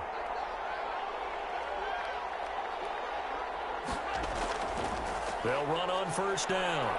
Montgomery. And some good tackling there as he stopped up at about the 41. And Marquell Lee with a stop defensively. Well, that's just a pile of bodies there, and that's when you kind of find out who's a tough guy, right? Who can stand up and make a play. It was only a 3-yard run, but for both sides, they had to walk away from that feeling like, okay, I can stand up when the going gets tough in here. On second down now, it's Patterson, and he'll take this one down to about the 40. They had 3 yards on first down, just 1 yard there. The first down line at the 34 here on third down. From the gun, it's Trubisky. And Robinson with a big catch. And he will have the Bears first down as they're able to get the third down conversion. He continues to deliver a first down here. He had 4 catches in the first half, and this one number 5. Whatever the discussions were at halftime to try to slow down this offense, it has not worked to this point. Yeah, I have a vision right now of everything that was discussed at the half just being torn in shreds or being erased off of the Microsoft Surface tablets because none of it is working. They are really locked in on offense. On first down, Patterson. He'll get it to the 23-yard line. The running back. 7 yards on the pickup there, and it'll leave him with a 2nd and 3. Looks to me like maybe there's a little attrition setting in with this drive, because when you see that type of a run, I get the feeling the defense getting a little bit tired. And that's the last thing they need, especially when they look up at the scoreboard.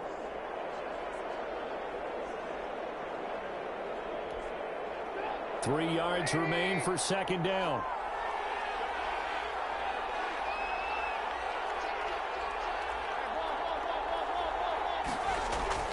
Play action. It's Trubisky. Nowhere to turn this time, and he goes down. Sacked back at the 29.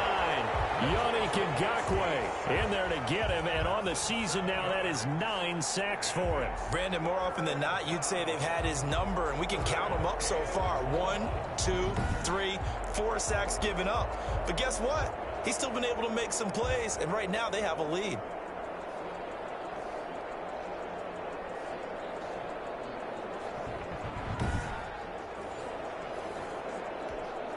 After that sack we just saw, Trubisky and the Bears deal with a 3rd and long.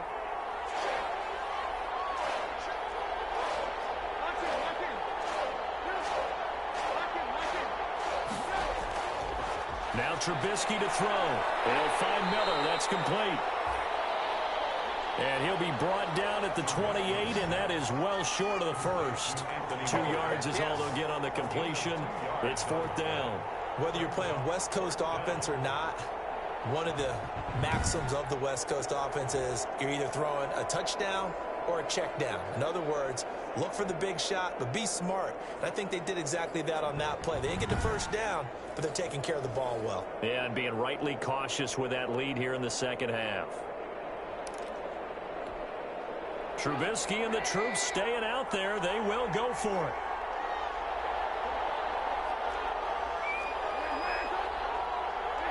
Laundry on the field. This is going to be a false start on the offense. Sometimes you have to slow things down a little bit when things get heated. The cadence has to be slow and deliberate at times to make sure your team's ready to go.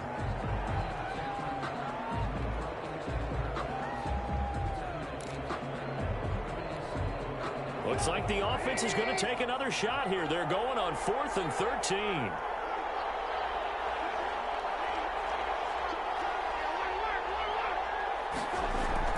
They'll try and throw for it with Trubisky. He's going to let this go. Back of the end zone. And that is going to be incomplete. The Bears tried it on 4th down, unable to convert. And the Vikings defense is going to get the football back. So they've gone for it twice now on 4th down in this game, and both times unsuccessful. I wish we could hear the headsets now between the head coach and the offensive coordinator. Now that they're 0 for 2, if they get into a third situation, head coach might say, hey, you got anything for this one? Might get radio silence back.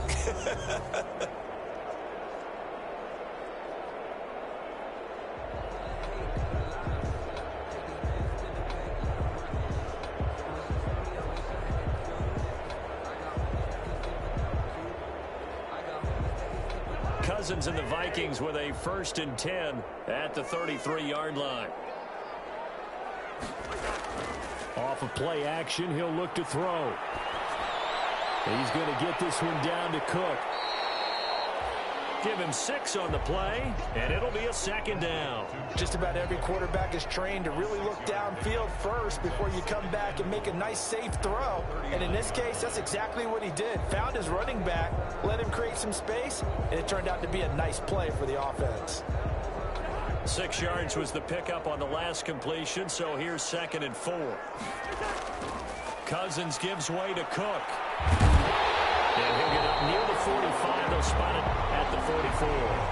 A gain of 5, good enough for the 1st down. And it's pretty evident when you watch how Minnesota plays, just how important Dalvin Cook is to their offense. A 1,000-yard rusher a year before, the first one the Vikings had since Adrian Peterson was dominating their carries. And having Cook in the lineup for the bulk of the season, that made Minnesota exactly what their head coach Mike Zimmer wanted them to be. A much more physical team that complemented their defense. Now here's a throw that's taken in by Tajay Sharp. And taking it across midfield and inside the 45. 12 yards there. 1st down Vikings. Fired that one in there, able to make connection on a nice in route. With those faster passes when they're going that fast, any hesitation as a quarterback that the deflection, if you miss, might be bigger and lead to an interception? Yeah, and the deflection works both ways. Maybe a defender gets a hand in the way and it pops in the air. And sometimes you throw it so hard your receiver can't handle it, and he pops it up in the air for the defenders to grab as well. But a moot point there as they were able to connect. 5 yards on the catch there, brings up second down. I always laugh when people say, what's the toughest route to defend? And I'm like, any of them, especially if it's a good receiver. That makes things very difficult. But when you're running a drag route, something short, shallow, going through defenders, using guys almost as screens in order to get open, that makes things tough for guys trying to get to the football.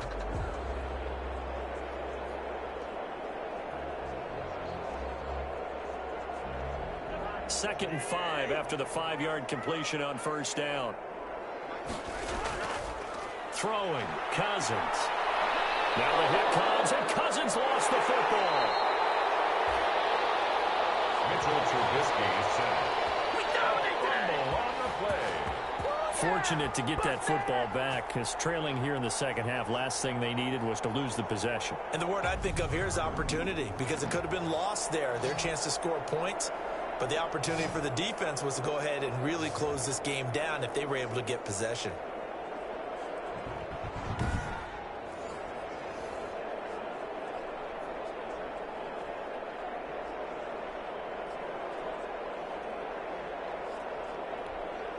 So possession still theirs, but now they face a third down. Here's Cousins. And he's got his favorite target yet again. It's complete. And they're going to mark him down short, maybe by about a yard, if that. They'll get 11, but still a little short. Fourth down. And I believe that gain on third and long changes things quite a bit, because this would be a very long field goal. I wouldn't be surprised to see him go for it here.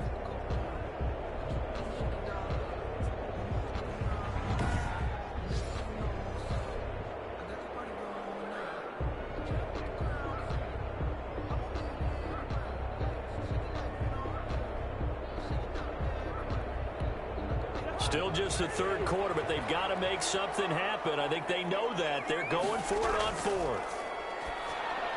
A interception thrown by Cousins. Picked off about the 31. Past the 20. And they will score a pick six for the Bears. Touchdown. So this defense doubling its pleasure there. Remember, they had the fumble return for a score earlier in the game, and now this time an interception return for another score.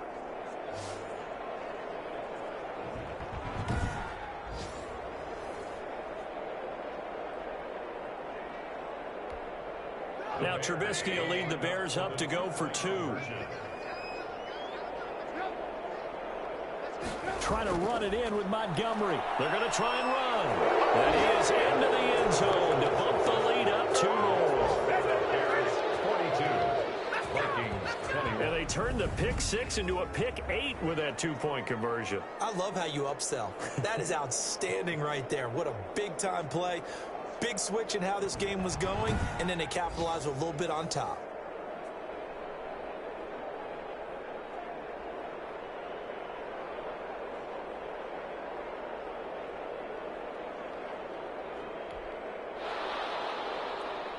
Eddie Pinheiro to kick off for Chicago. So they'll get another shot on offense following that pick 6. And now the kick is away. Now Abdullah, the return. And he'll go down as this drive will start at the 25-yard line. At their own 25-yard line. And now back out comes the offense. And following the pick 6, and they had decent field position in throwing that pick 6. We'll see how they attack this drive. And I think all you say to your guy is, listen, let's just take care of the football a little bit better. Make some better decisions on this drive, and they'll probably help him a little bit with maybe some really high percentage throws early to let him get settled back in. But they told him, and they told us, they've got confidence. That's not a problem. Yeah, not a problem at all. They just want to make sure they get things settled down a little bit for their offense and give their defense a little bit of a chance to rest. The drive starts with a completion left side. And he takes us up to the 40-yard line before being corralled. First down yardage on the first play of the drive, give him 14. You can see the time and effort and thought that they put into their passing game because it was evident right there. It looks like a simple pitch and catch, but you and I both know that they have planned for this and worked hard to make it happen.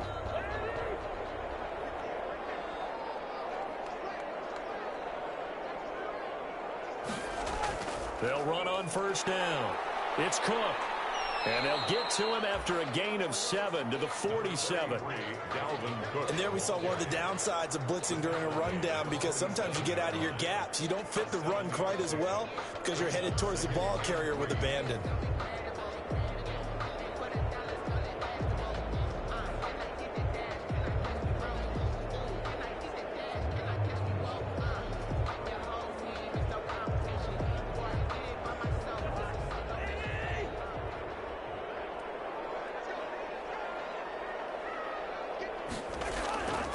Throwing on 2nd and 3. Cousins. Throwing over the middle, but it's incomplete. Tight end Irv Smith, the intended receiver. And it's 3rd and short. And that one off the mark behind him. Incomplete.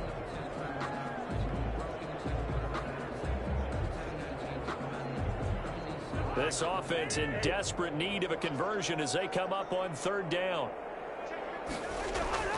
Play action now. Cousins. And that is incomplete. Cousins pass intended for Irv Smith Jr. Normally being a big-bodied receiver plays to their advantage downfield. Go up and make the catch, take the hit, and pick up yardage. But in this case, the hit was timed really well and popped it free from his grasp.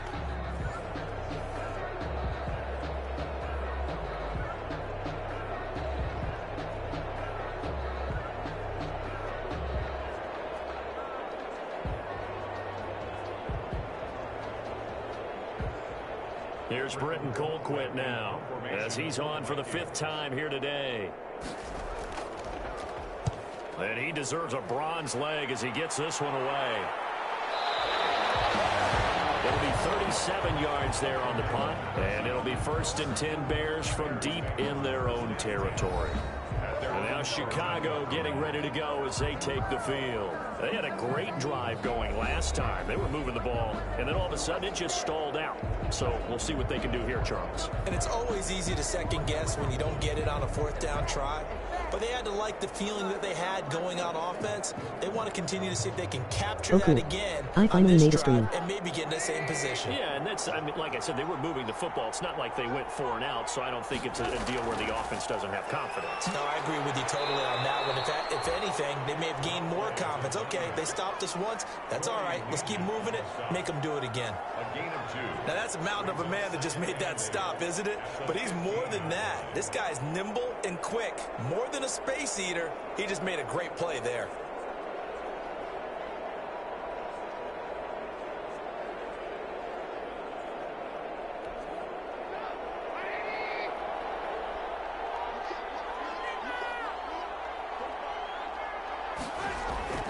Once more, they turn to Patterson. And a nice gain there as he'll be taken down just shy of the 20. Typically, we think it's the strong safeties that are better tacklers, especially closer to the line of scrimmage amidst traffic. But in this case, how about the free safety coming up and making the big-time play?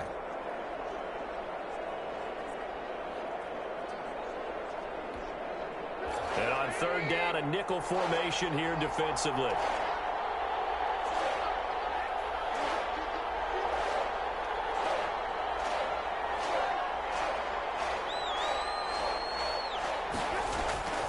From the shotgun is Trubisky. He'll get that complete to his tight end Kombat. And he will have the Bears first down as they're able to get the 3rd down conversion. Mark that down as a pickup of 13, and the Bears have the first. And while we may be looking at the scoreboard, this offense certainly is not, because they're showing no signs of backing down, even with a 3-score lead here in the 3rd quarter. I think they keep taking their shots. They've seen blown leads happen throughout this league. They don't want to fall victim to it themselves.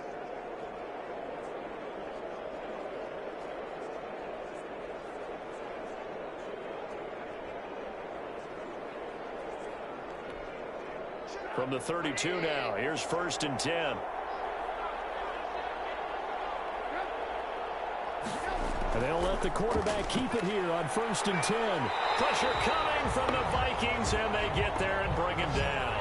Corey Legion able to get in there for his 2nd sack of the afternoon. And they weren't in zone coverage, they were in man, and each man did his job. And that looked like vintage, old-school coverage, didn't it? Man coverage reminded me of an old Raiders team. They had a Hall of Famer at one corner and a Defensive Player of the Year at the other, and they just locked people down. Protection certainly going to need to be a bit better here on 2nd and 16.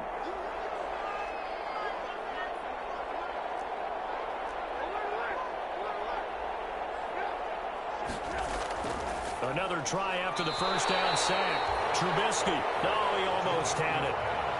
Already with 1 interception, just missing his 2nd there.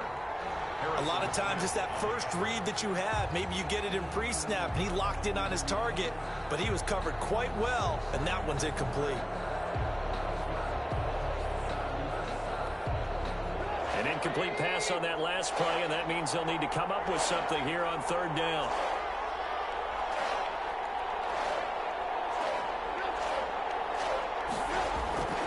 Out of the gun, Trubisky.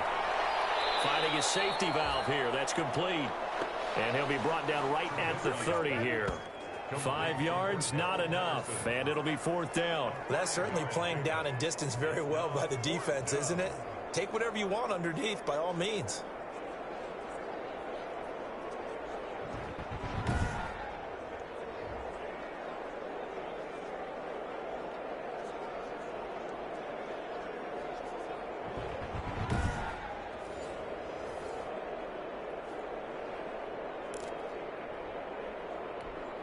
Boy, not deterred from those first 2 failed attempts. They're going to go a 3rd time here on 4th down.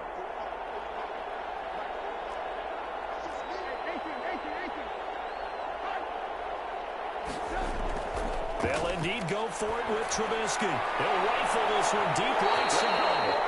And they will not be able to hook up there. It's incomplete. Boy, a real head-scratcher there. And the Vikings, they have the football now in excellent field position. Well, Charles, I guess the only thing I can think there is they've got a 3-score lead, and they're saying, well, we're not going to lose this, so let's have some fun. I don't know why you go for it. I think that's as good an explanation as any, and we all know that certain coaches are more aggressive than others. That call to me, the fantasy people loved it, right? Anybody's going to touch the ball, gain yards, maybe put more points on the board. They're happy that they kept it and did that. So, very interesting deal there, but I'm with you on that one. Maybe he just says, what the heck, we can't lose. Let's go ahead and keep trying to win or add to our lead. It'll be a gain of 10 to start the drive out by a few inches. That'll be a 1st down.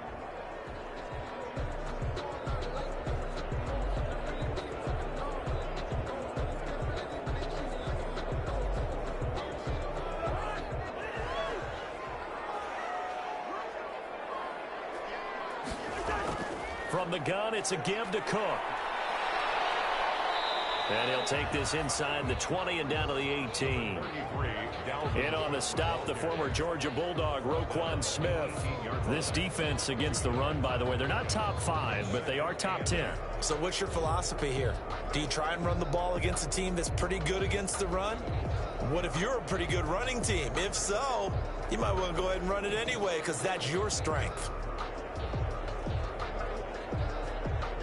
2nd and 8.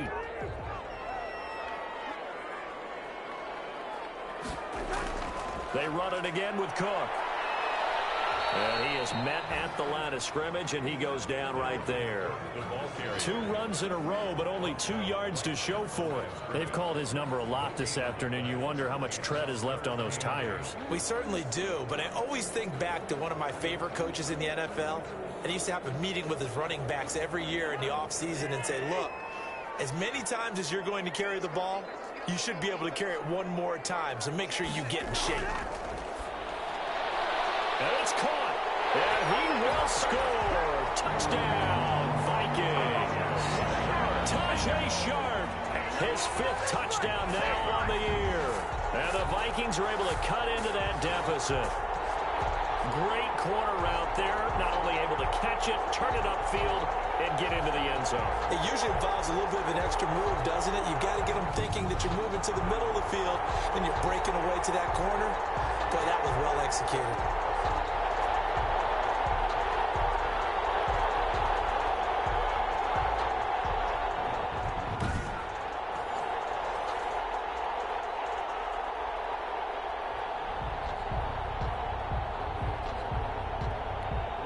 Here's Bailey now for the extra point.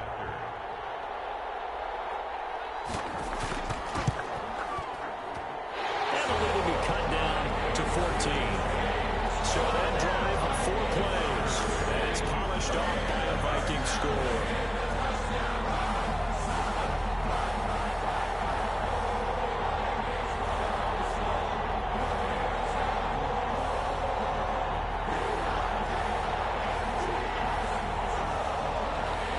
The kickoff unit as they run up and send this one away. Now it's Patterson. And they'll get him down inside the 30 at the 27. The Bears take over 1st and 10 at their own 27-yard. This offense led by Mitchell Trubisky going to make their way back out there. He has been consistent, hasn't he? He played well in the first quarter, good second quarter, and now continuing that here in the third. And that's the word that they're always seeking from the guy taking the snaps, is consistency. Taking care of the ball, making sure it gets to the right people, no errors, right? Not turning it over, and just doing all the right things. That's leadership, and it inspires confidence in a team. Yeah, been a good leadership and a good distributor. To Montgomery to begin the drive. And he's taken down, but able to slip across the 35. Nice way to start the drive, a gain of 12 and a first down. Most of their damage has been done through the air. I mean, they've rung the bell 3 times with passing touchdowns, but guess what? Ground game has not been neglected. Nice little burst right there.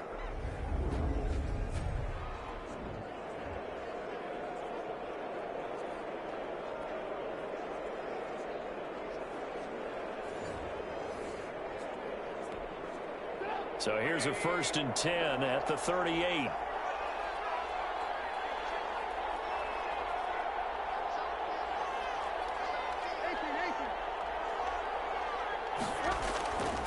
First down, they run again. Here's Montgomery. And he's across the 40, 3 extra yards to the 43. It's a pickup of 4, and it'll bring up 2nd down. End result of that one, a nice 4-yard gain, so you can use that to set up your play-action game.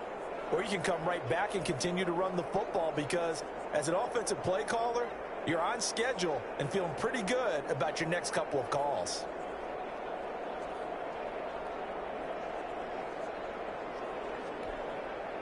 The run got 4. Now they deal with a 2nd and 6.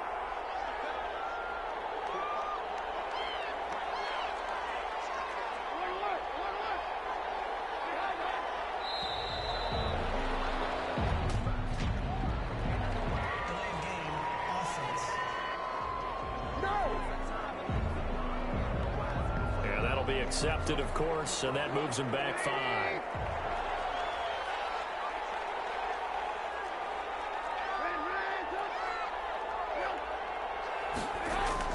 On 2nd down, Trubisky. And that one goes incomplete. He's maybe lucky it wasn't a fumble as he got hit as he threw it. When defenses get to the quarterback that quickly, a lot of times it's called a jailbreak. It wasn't quite that fast, but fast enough that he had no time to look downfield and set himself to throw the ball. And as he tried to do that, he was hit, and it forced an incompletion. An incomplete pass on that last play, and that means they'll need to come up with something here on 3rd down.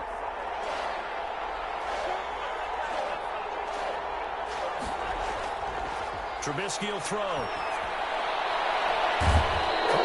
Side by Robinson. And he is out of bounds inside the 35.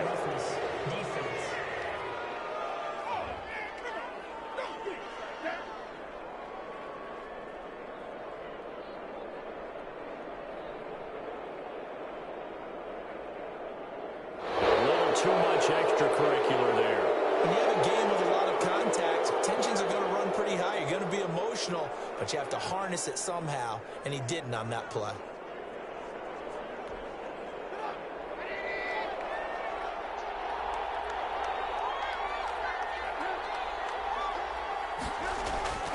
following the penalty. Montgomery, he'll get forward for 3 down to the 16-yard line. Brandon, all things considered, they have to feel pretty good about getting that type of a gain considering the blitz that they just had against them.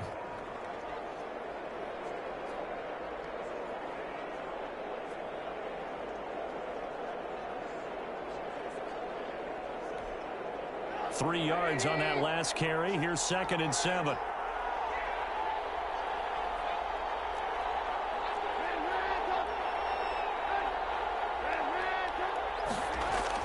Again, they'll go ground with Montgomery. And all the way down inside the 5 to the 4. A solid pickup of 12 yards, and now they're knocking on the door.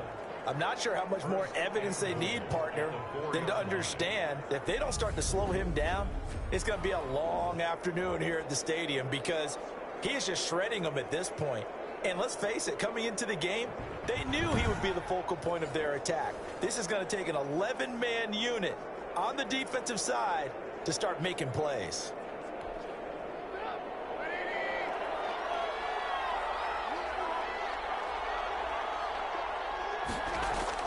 They'll run with Montgomery. And he takes this one in for a Bears touchdown. David Montgomery with his 16th touchdown of the year. And the Bears will extend their lead. That drive that really increased their cushion felt very military to me. Very precise, methodical. That's one of the words you've taught me. And they just got it done. And slowly but surely now starting to pull away a little bit. Things looking good for them here in the third quarter. Not only pulling away, but you mentioned that slowly but surely. You also drain clock, too, with a drive like that. So you really give yourself an advantage. Pinheiro now to add the extra point.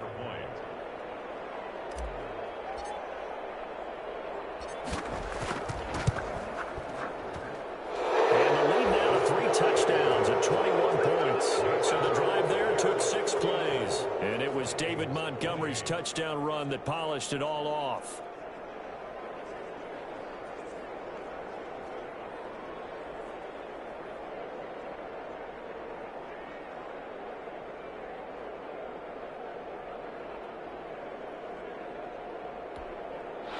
Eddie Pinheiro to kick off for Chicago. Now after the touchdown, here's Pinheiro to kick it off. Fields it in the middle of the end zone. And Abdullah will not try to bring it out. At their own 25-yard line.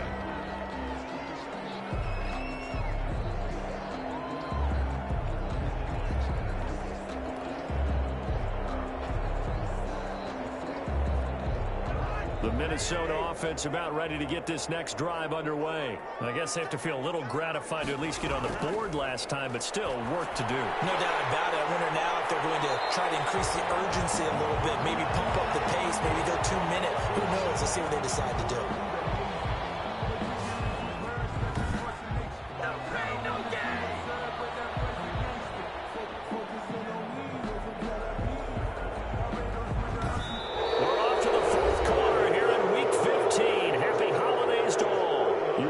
The NFL on EA Sports.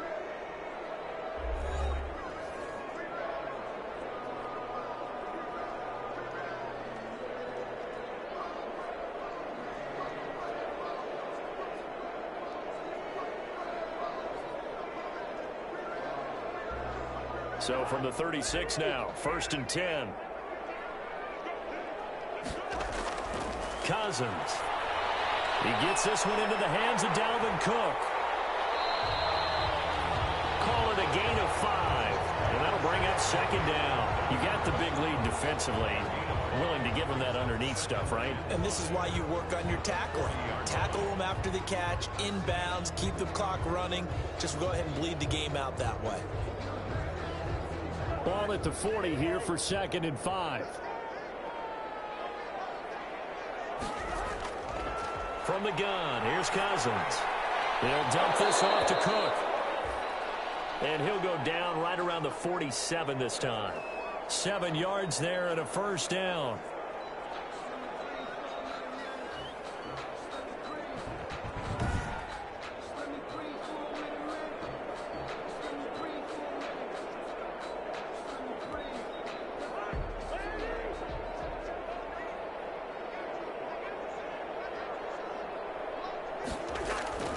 To the air again, it's Cousins.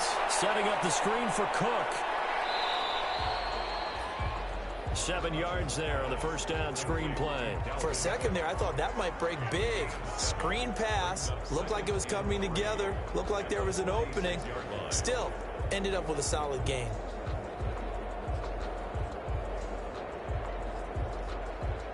Able to get 7 on that first down pass play. 2nd and 3. They'll throw again. Cousins. Complete. Jefferson the target. And the stop here will come at the 38-yard line. That one, a first down pickup of 8. One of the feature points of the end route is being able to make a nice throw to the middle part of the field. And for a quarterback, that's one of the better throws and better looks that he'll get. But he has to be careful not to wait too long and let his receiver wander into some tough territory. If he's late with the ball, he can get his receiver hit and hit hard. Cousins throw complete to Thielen. A gain of 6 there on first.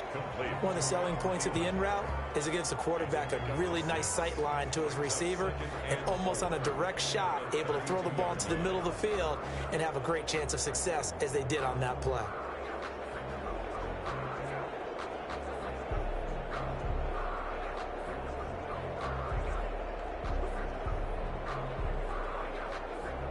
Six yards was the pickup on the last completion, so here's 2nd and 4.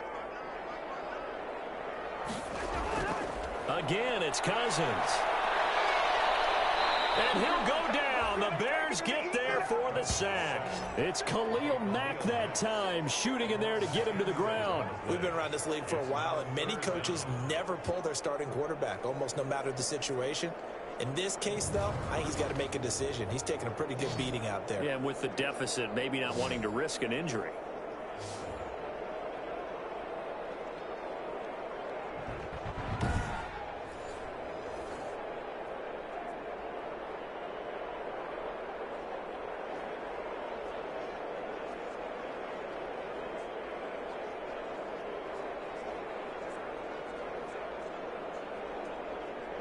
Cousins with work to do after the sack as he brings his guys up on a 3rd and long.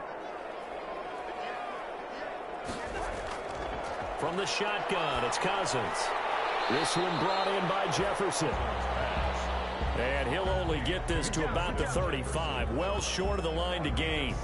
One hallmark of good defenses is understanding the game, understanding positioning, and tackling immediately in the secondary after catches. I think we just saw that on display right there. Got to him before he ever had a chance to think about turning it upfield.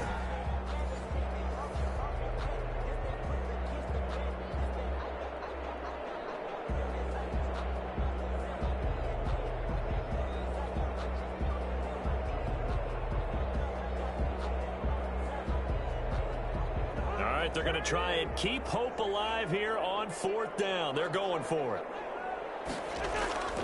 Desperation time. Cousins on 4th down. And he's got Kyle Rudolph. And inside the 20 before he's brought down.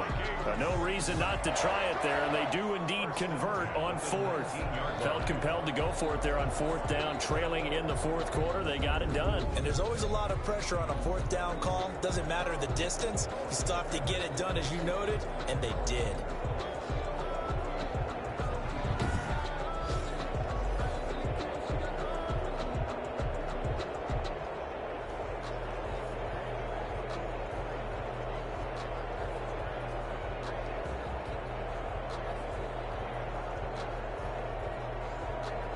So here's a 1st and 10 now, down inside the 20.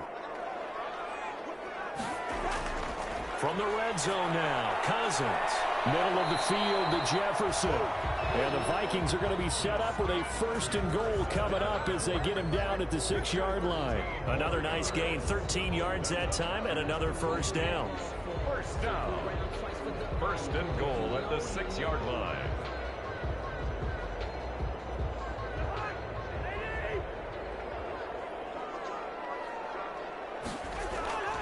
They'll run with Cook.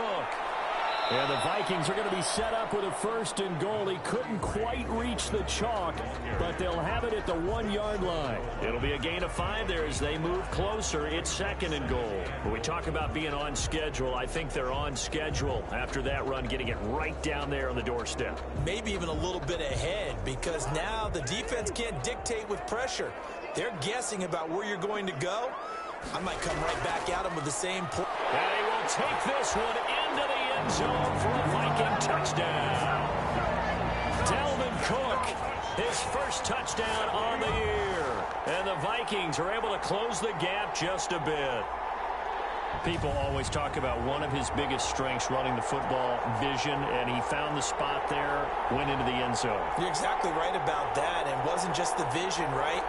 Once he saw the gap, decisiveness, made up his mind, and about the power to finish the play. Not only did he get good blocking, he created his own space as well.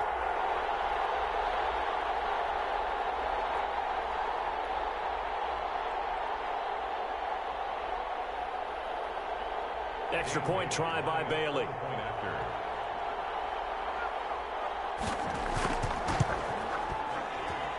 And a little bit cut down to 14. That one in the books as a 12-play drive. And it's capped off by the touchdown run coming from Dalvin Cook.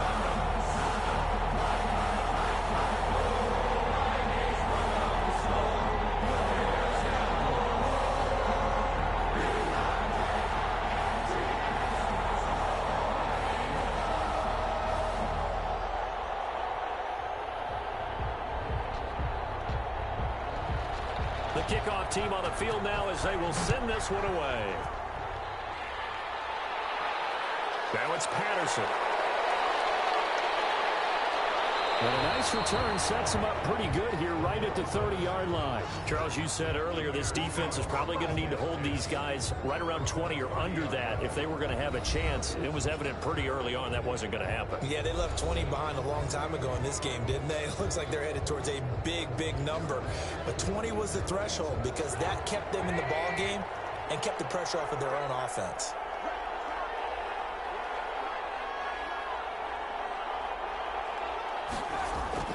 They'll throw on first down with Trubisky. Throw left side complete. That's Robinson. Touchdown, Chicago. Allen Robinson. His 3rd touchdown of the game, number 19 on the year. And the Bears will add on to their lead. Well, that is certainly a deflator right there defensively. Their guys just came off of a touchdown drive. They're back in the game, and then bam, they give up a touchdown 1 play later. How about that? And the momentum, which seemingly had shifted the other direction, thought we might be seeing a comeback. That momentum right back the other way. Well, that is certainly not complimentary football that we saw right there. The defense is supposed to help their offense, not give up another touchdown. Point after, right down the middle. And the lead now to 3 touchdowns at 21.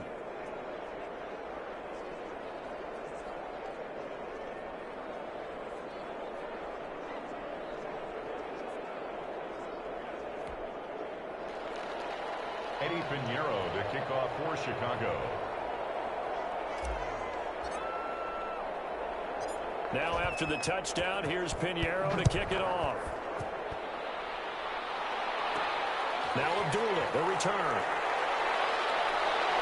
And a nice return sets him up pretty good here right at the 30-yard line. The Vikings take over 1st and 10 at their own 30-yard line. Now this offense about ready to take over again.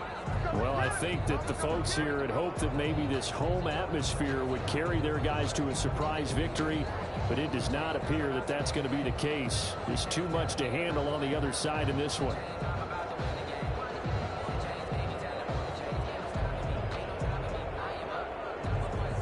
Cousins and the Vikings with a 1st and 10 right at the 30. And from the shotgun, he'll throw. He's going to get this one down to Cook. And he gets this to the 35. Good for a gain of 5. Decent start to the drive, but let's face it, they need a lot of things to go right in a short amount of time down 3 scores. Yeah, they're going to run their 2-minute offense here in this game, but this is for future games. Can they get better and be ready for the next time, hopefully with a chance to win? 2nd and 5 after the 5-yard completion on 1st down.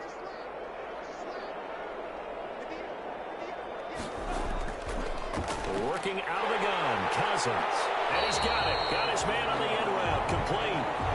7 yards there and a 1st down. They like going to him in the slot. He catches another one. I think this comes under the heading of until they stop him, why not go back to it? He has something going really well. Great working relationship with the guy throwing the ball, and they keep making the connection.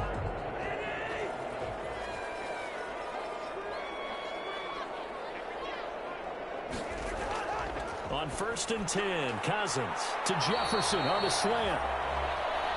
This will be stopped about 2 yards shy of the marker. 8-yard gain, 2nd and 2. 8 yards on the pickup. Nothing flashy there. The slant to the slot. Oh, and the frustration for the defensive guys, because it's a quick play, and you know it's going to be a bang-bang play in terms of the throw and the catch, and then he's able to absorb the contact and complete it.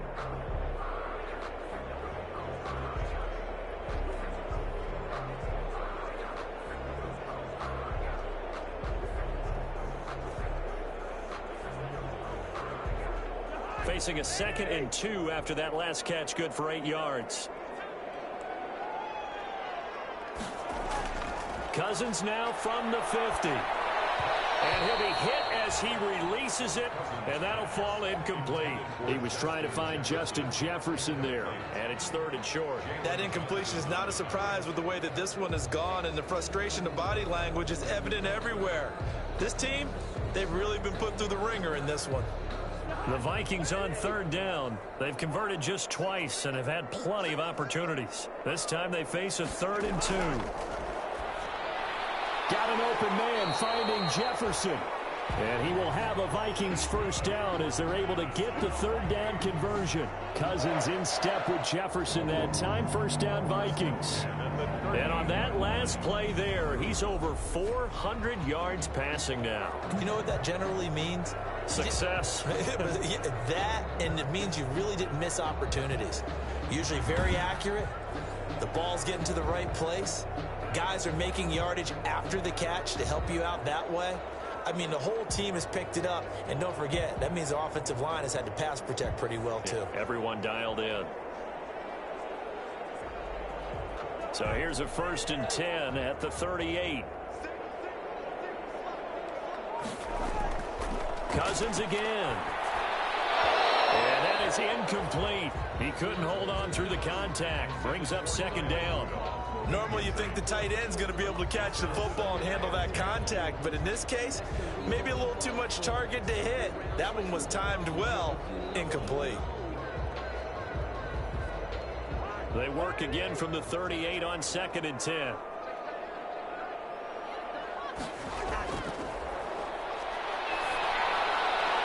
The throw down the field, caught by his running back. And he's going to have another 1st down as the tackle's made here at the Bears' 23. It's a pickup of 15 and a fresh set of downs. Well, this game was decided a while ago, and that completion there is going to artificially inflate his passing numbers. So right now, the only one really applauding probably his agent as he thinks about angling for a new contract.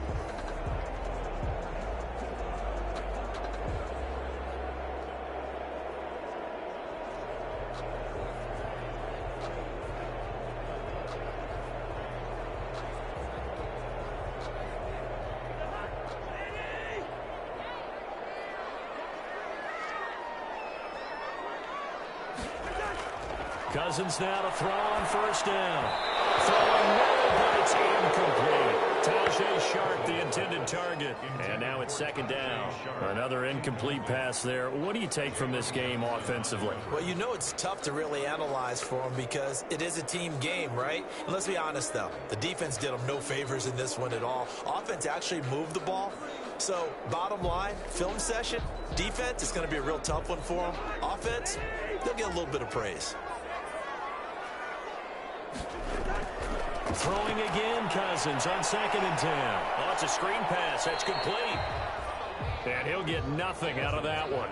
That helps the completion percentage, but not much else, and now it's 3rd and 10. I thought that wasn't a bad time to call the screen.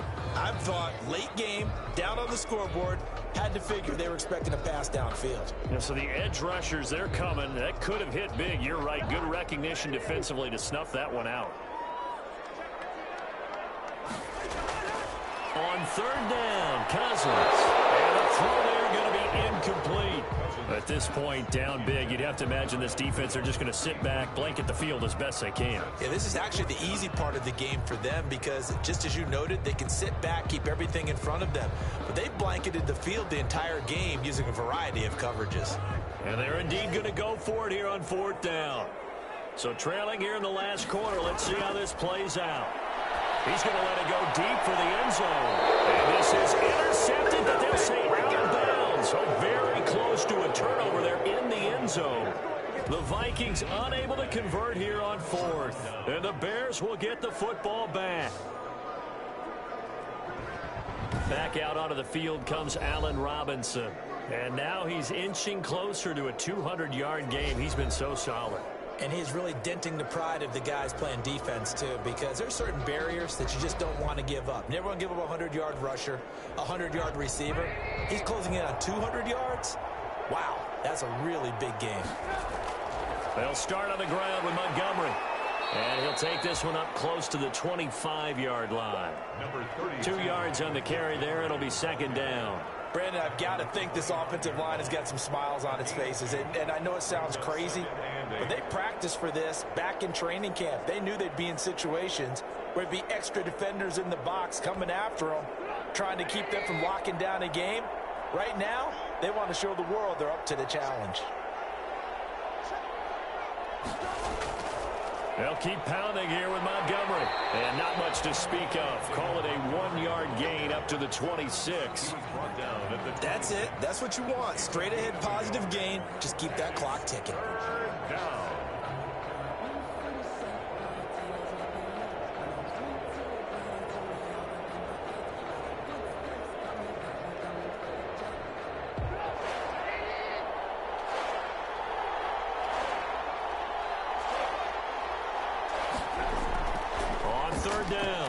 It's Patterson, and he's going to be brought down short of the first at about the 31-yard line. Call it a gain of 5, 4th down now. I think we can safely say that those types of players are the backbone of this offense. We know not every run's going to be a big hitter, but you know they'll take that type of result on each and every attempt.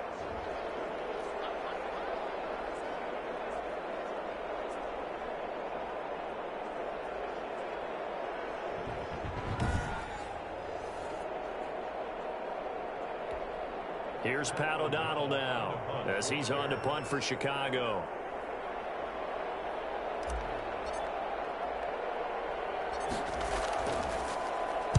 He's averaging just under 50 yards a punt as he gets this away. Not good at all. Punt of just 24 yards there. And the offense will take over with a new set of downs. Now this offense ready to head back out there. And they unfortunately are staring at a mini losing streak developing, trailing here in the 4th quarter. This would be their 3rd straight defeat.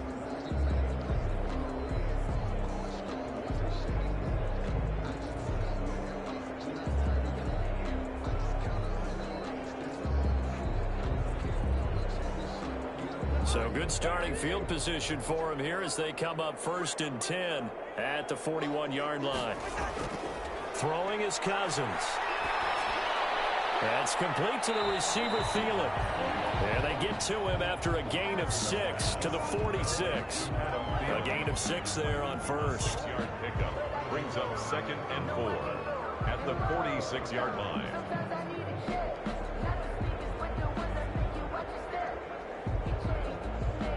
6 yards was the pickup on the last completion, so here's 2nd and 4. Cousins to throw it. And Rudolph has it, the tight end. And taking it across midfield and inside the 45. 11 yards there, 1st down. And now he's closing in on 450 yards passing. That's an incredible number. I mean, you're talking about the best defenders in the world that you're trying to throw the ball against, and you're creating that type of a number. Fantastic job, fantastic performance, and he's going to have to ice up his arm afterwards, too.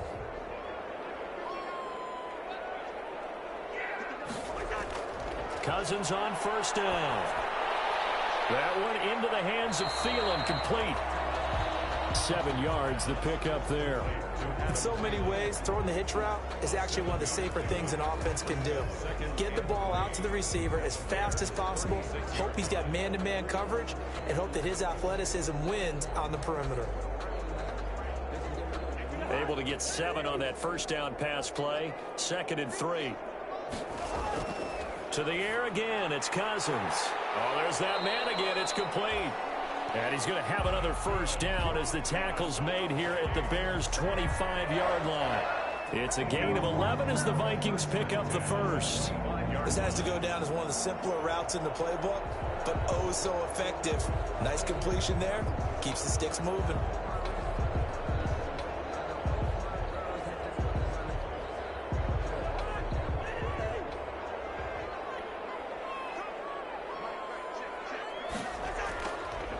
Play fake. Cousins. And his pass is intercepted for the 4th time today. Eddie Jackson picks it. And he will take this all the way up past the 40-yard line.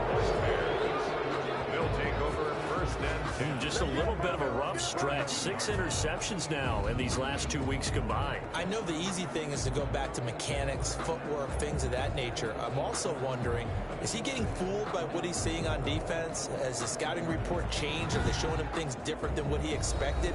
For the 2nd week in a row, he's throwing it to the guys in the wrong color shirts. Yeah, he better figure, whatever the reason is, he better figure it out.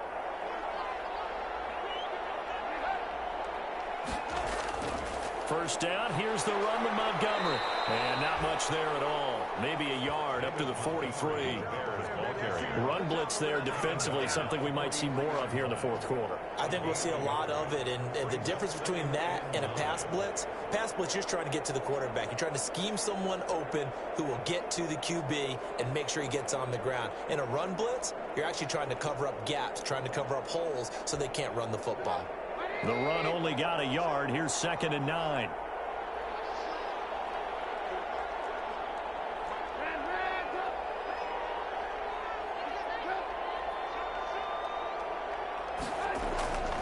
Trubisky will throw. And he finds his tight end, Graham. And he'll work it across midfield inside the 45. Give him 14 on that one and a first down. This is something you got to be wary of defensively. I mean, just because they're in the mode of trying to burn some clock doesn't mean they won't pass it, and they got good yardage out of that one. Yeah, and really, when you're looking at it, now they've got a fresh set of downs. Look for 2nd down. If they want to take another shot and try and loosen things up, that'd be the time to do it.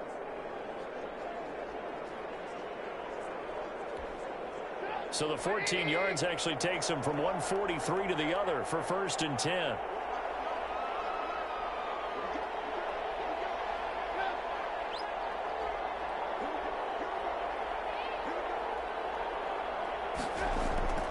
Now Trubisky going to give this to Montgomery. And to the 36-yard line, taken down there after getting 8 yards. Well, partner, I know this type of running back. I mean, this size, this intensity usually gets better as the game goes on. I just tell you from experience, the first few quarters, oh, you're eager. You come running up there. I'm going to tackle this guy. By the 4th quarter, you're coming up and thinking about it. And D-line wearing down 4th quarter. Yeah, that's not a guy they want to see consistently. And they run the option on 2nd down. And down he goes. They sack him back right around the 41-yard line. Yannick Ngakoue in there to get him. And on the season now, that is 9 sacks for him. This has been a tough one for this offensive line. It appears almost like they've been on roller skates this entire game, the way they've been pushed around. 6 sacks given up in this one.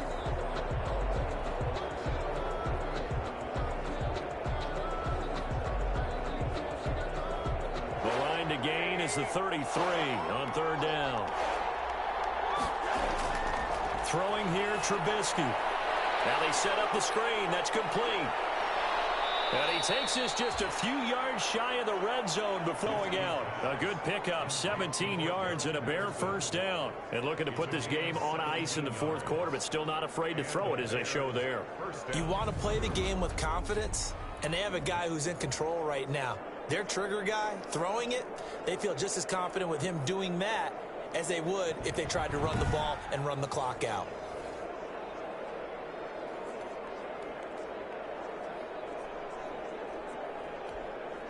Coming up on the final 2.5 minutes. And boy, has it been fun to watch this offense operate. Quite the display, and now they look to polish it off.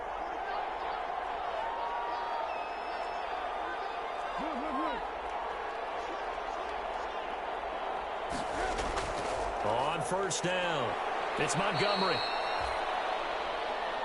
Shamar Stephen there on the tackle. Oh, that's one to warm the hearts of all those old school football players, isn't it? Tough, hard, gritty run, got behind his pads, bowled over a few people. Look at that one, right up the gut. Saw it through 3 quarters, no reason to lighten up now.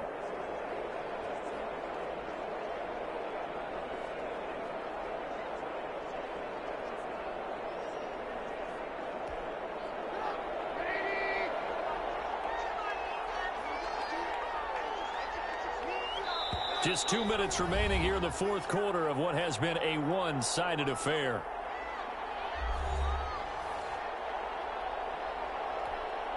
So the Bears with the football here as we welcome you back. And you'd have to figure they're just looking to burn these final 2 minutes away and get out of here with a victory.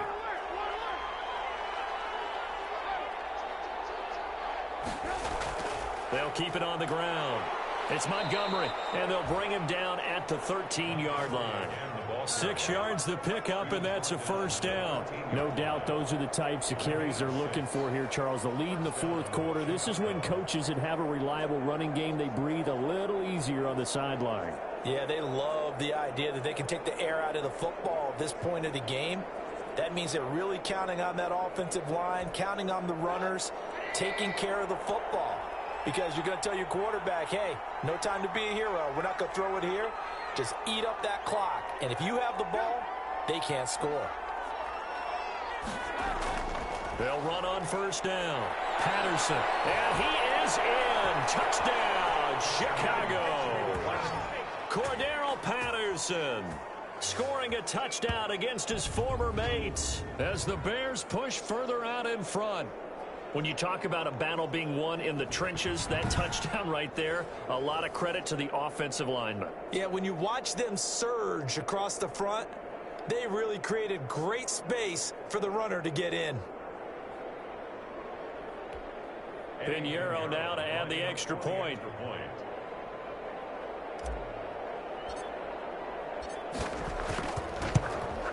And it's no good. It has not been his day. That's the second extra point he's missed so far. Eddie Pinheiro, the kickoff for Chicago.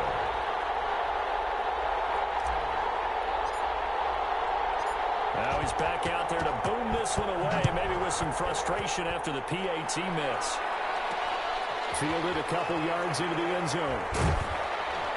And they'll get him down right at the 25-yard line, so the same result, and he opted for the touchback. At their own 25-yard line. Now the Minnesota offense set to take over again. We certainly had a sense coming in here that these guys were in for a tough one on the road. That has been how this ball game has played out. They trail big as we continue on now here in this fourth quarter.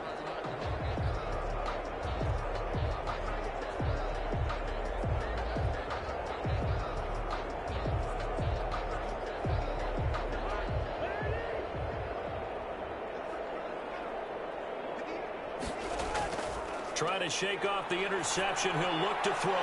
Complete. Jefferson the target. And the result here, a pickup of 8. Leaves him with 2 to go on second down. A good pickup there. 8 yards on the first down completion. Into at the 33-yard line.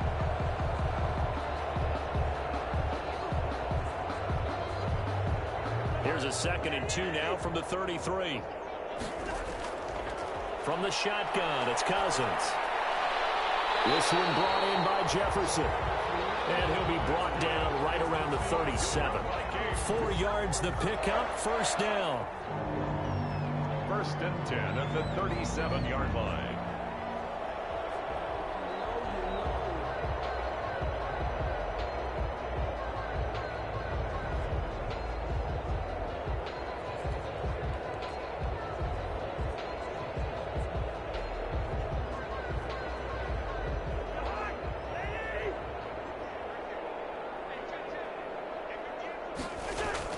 From the gun, here's Cousins. Pressure, and he's taken down. A Bear sack. The Vikings going to signal for the first of their timeouts, as they'll stop him with a little over 30 ticks to go in the football game.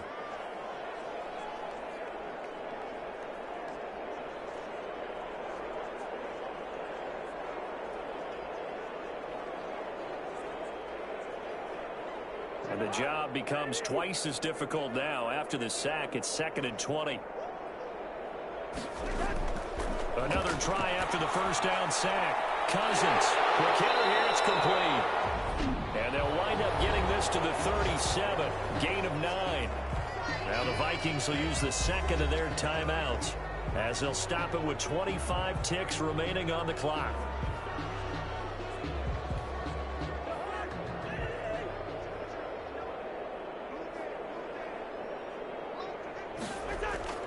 Cousins from the gun on 3rd. And that will be incomplete. This has been a rough one, to put it mildly, for him. And after this one's done, you just feel like at the post-game press conference, this team's going to have a lot of questions and definitely not a lot of answers.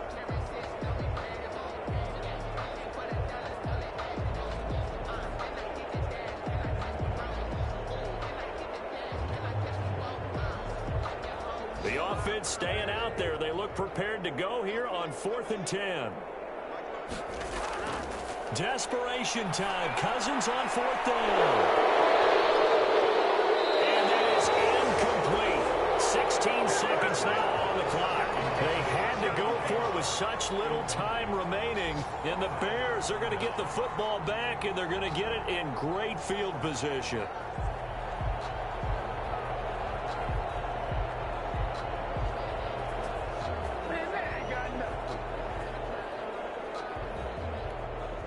Line of scrimmage, the 37 on 1st and 10. The D can only stop it one more time as they take the knee.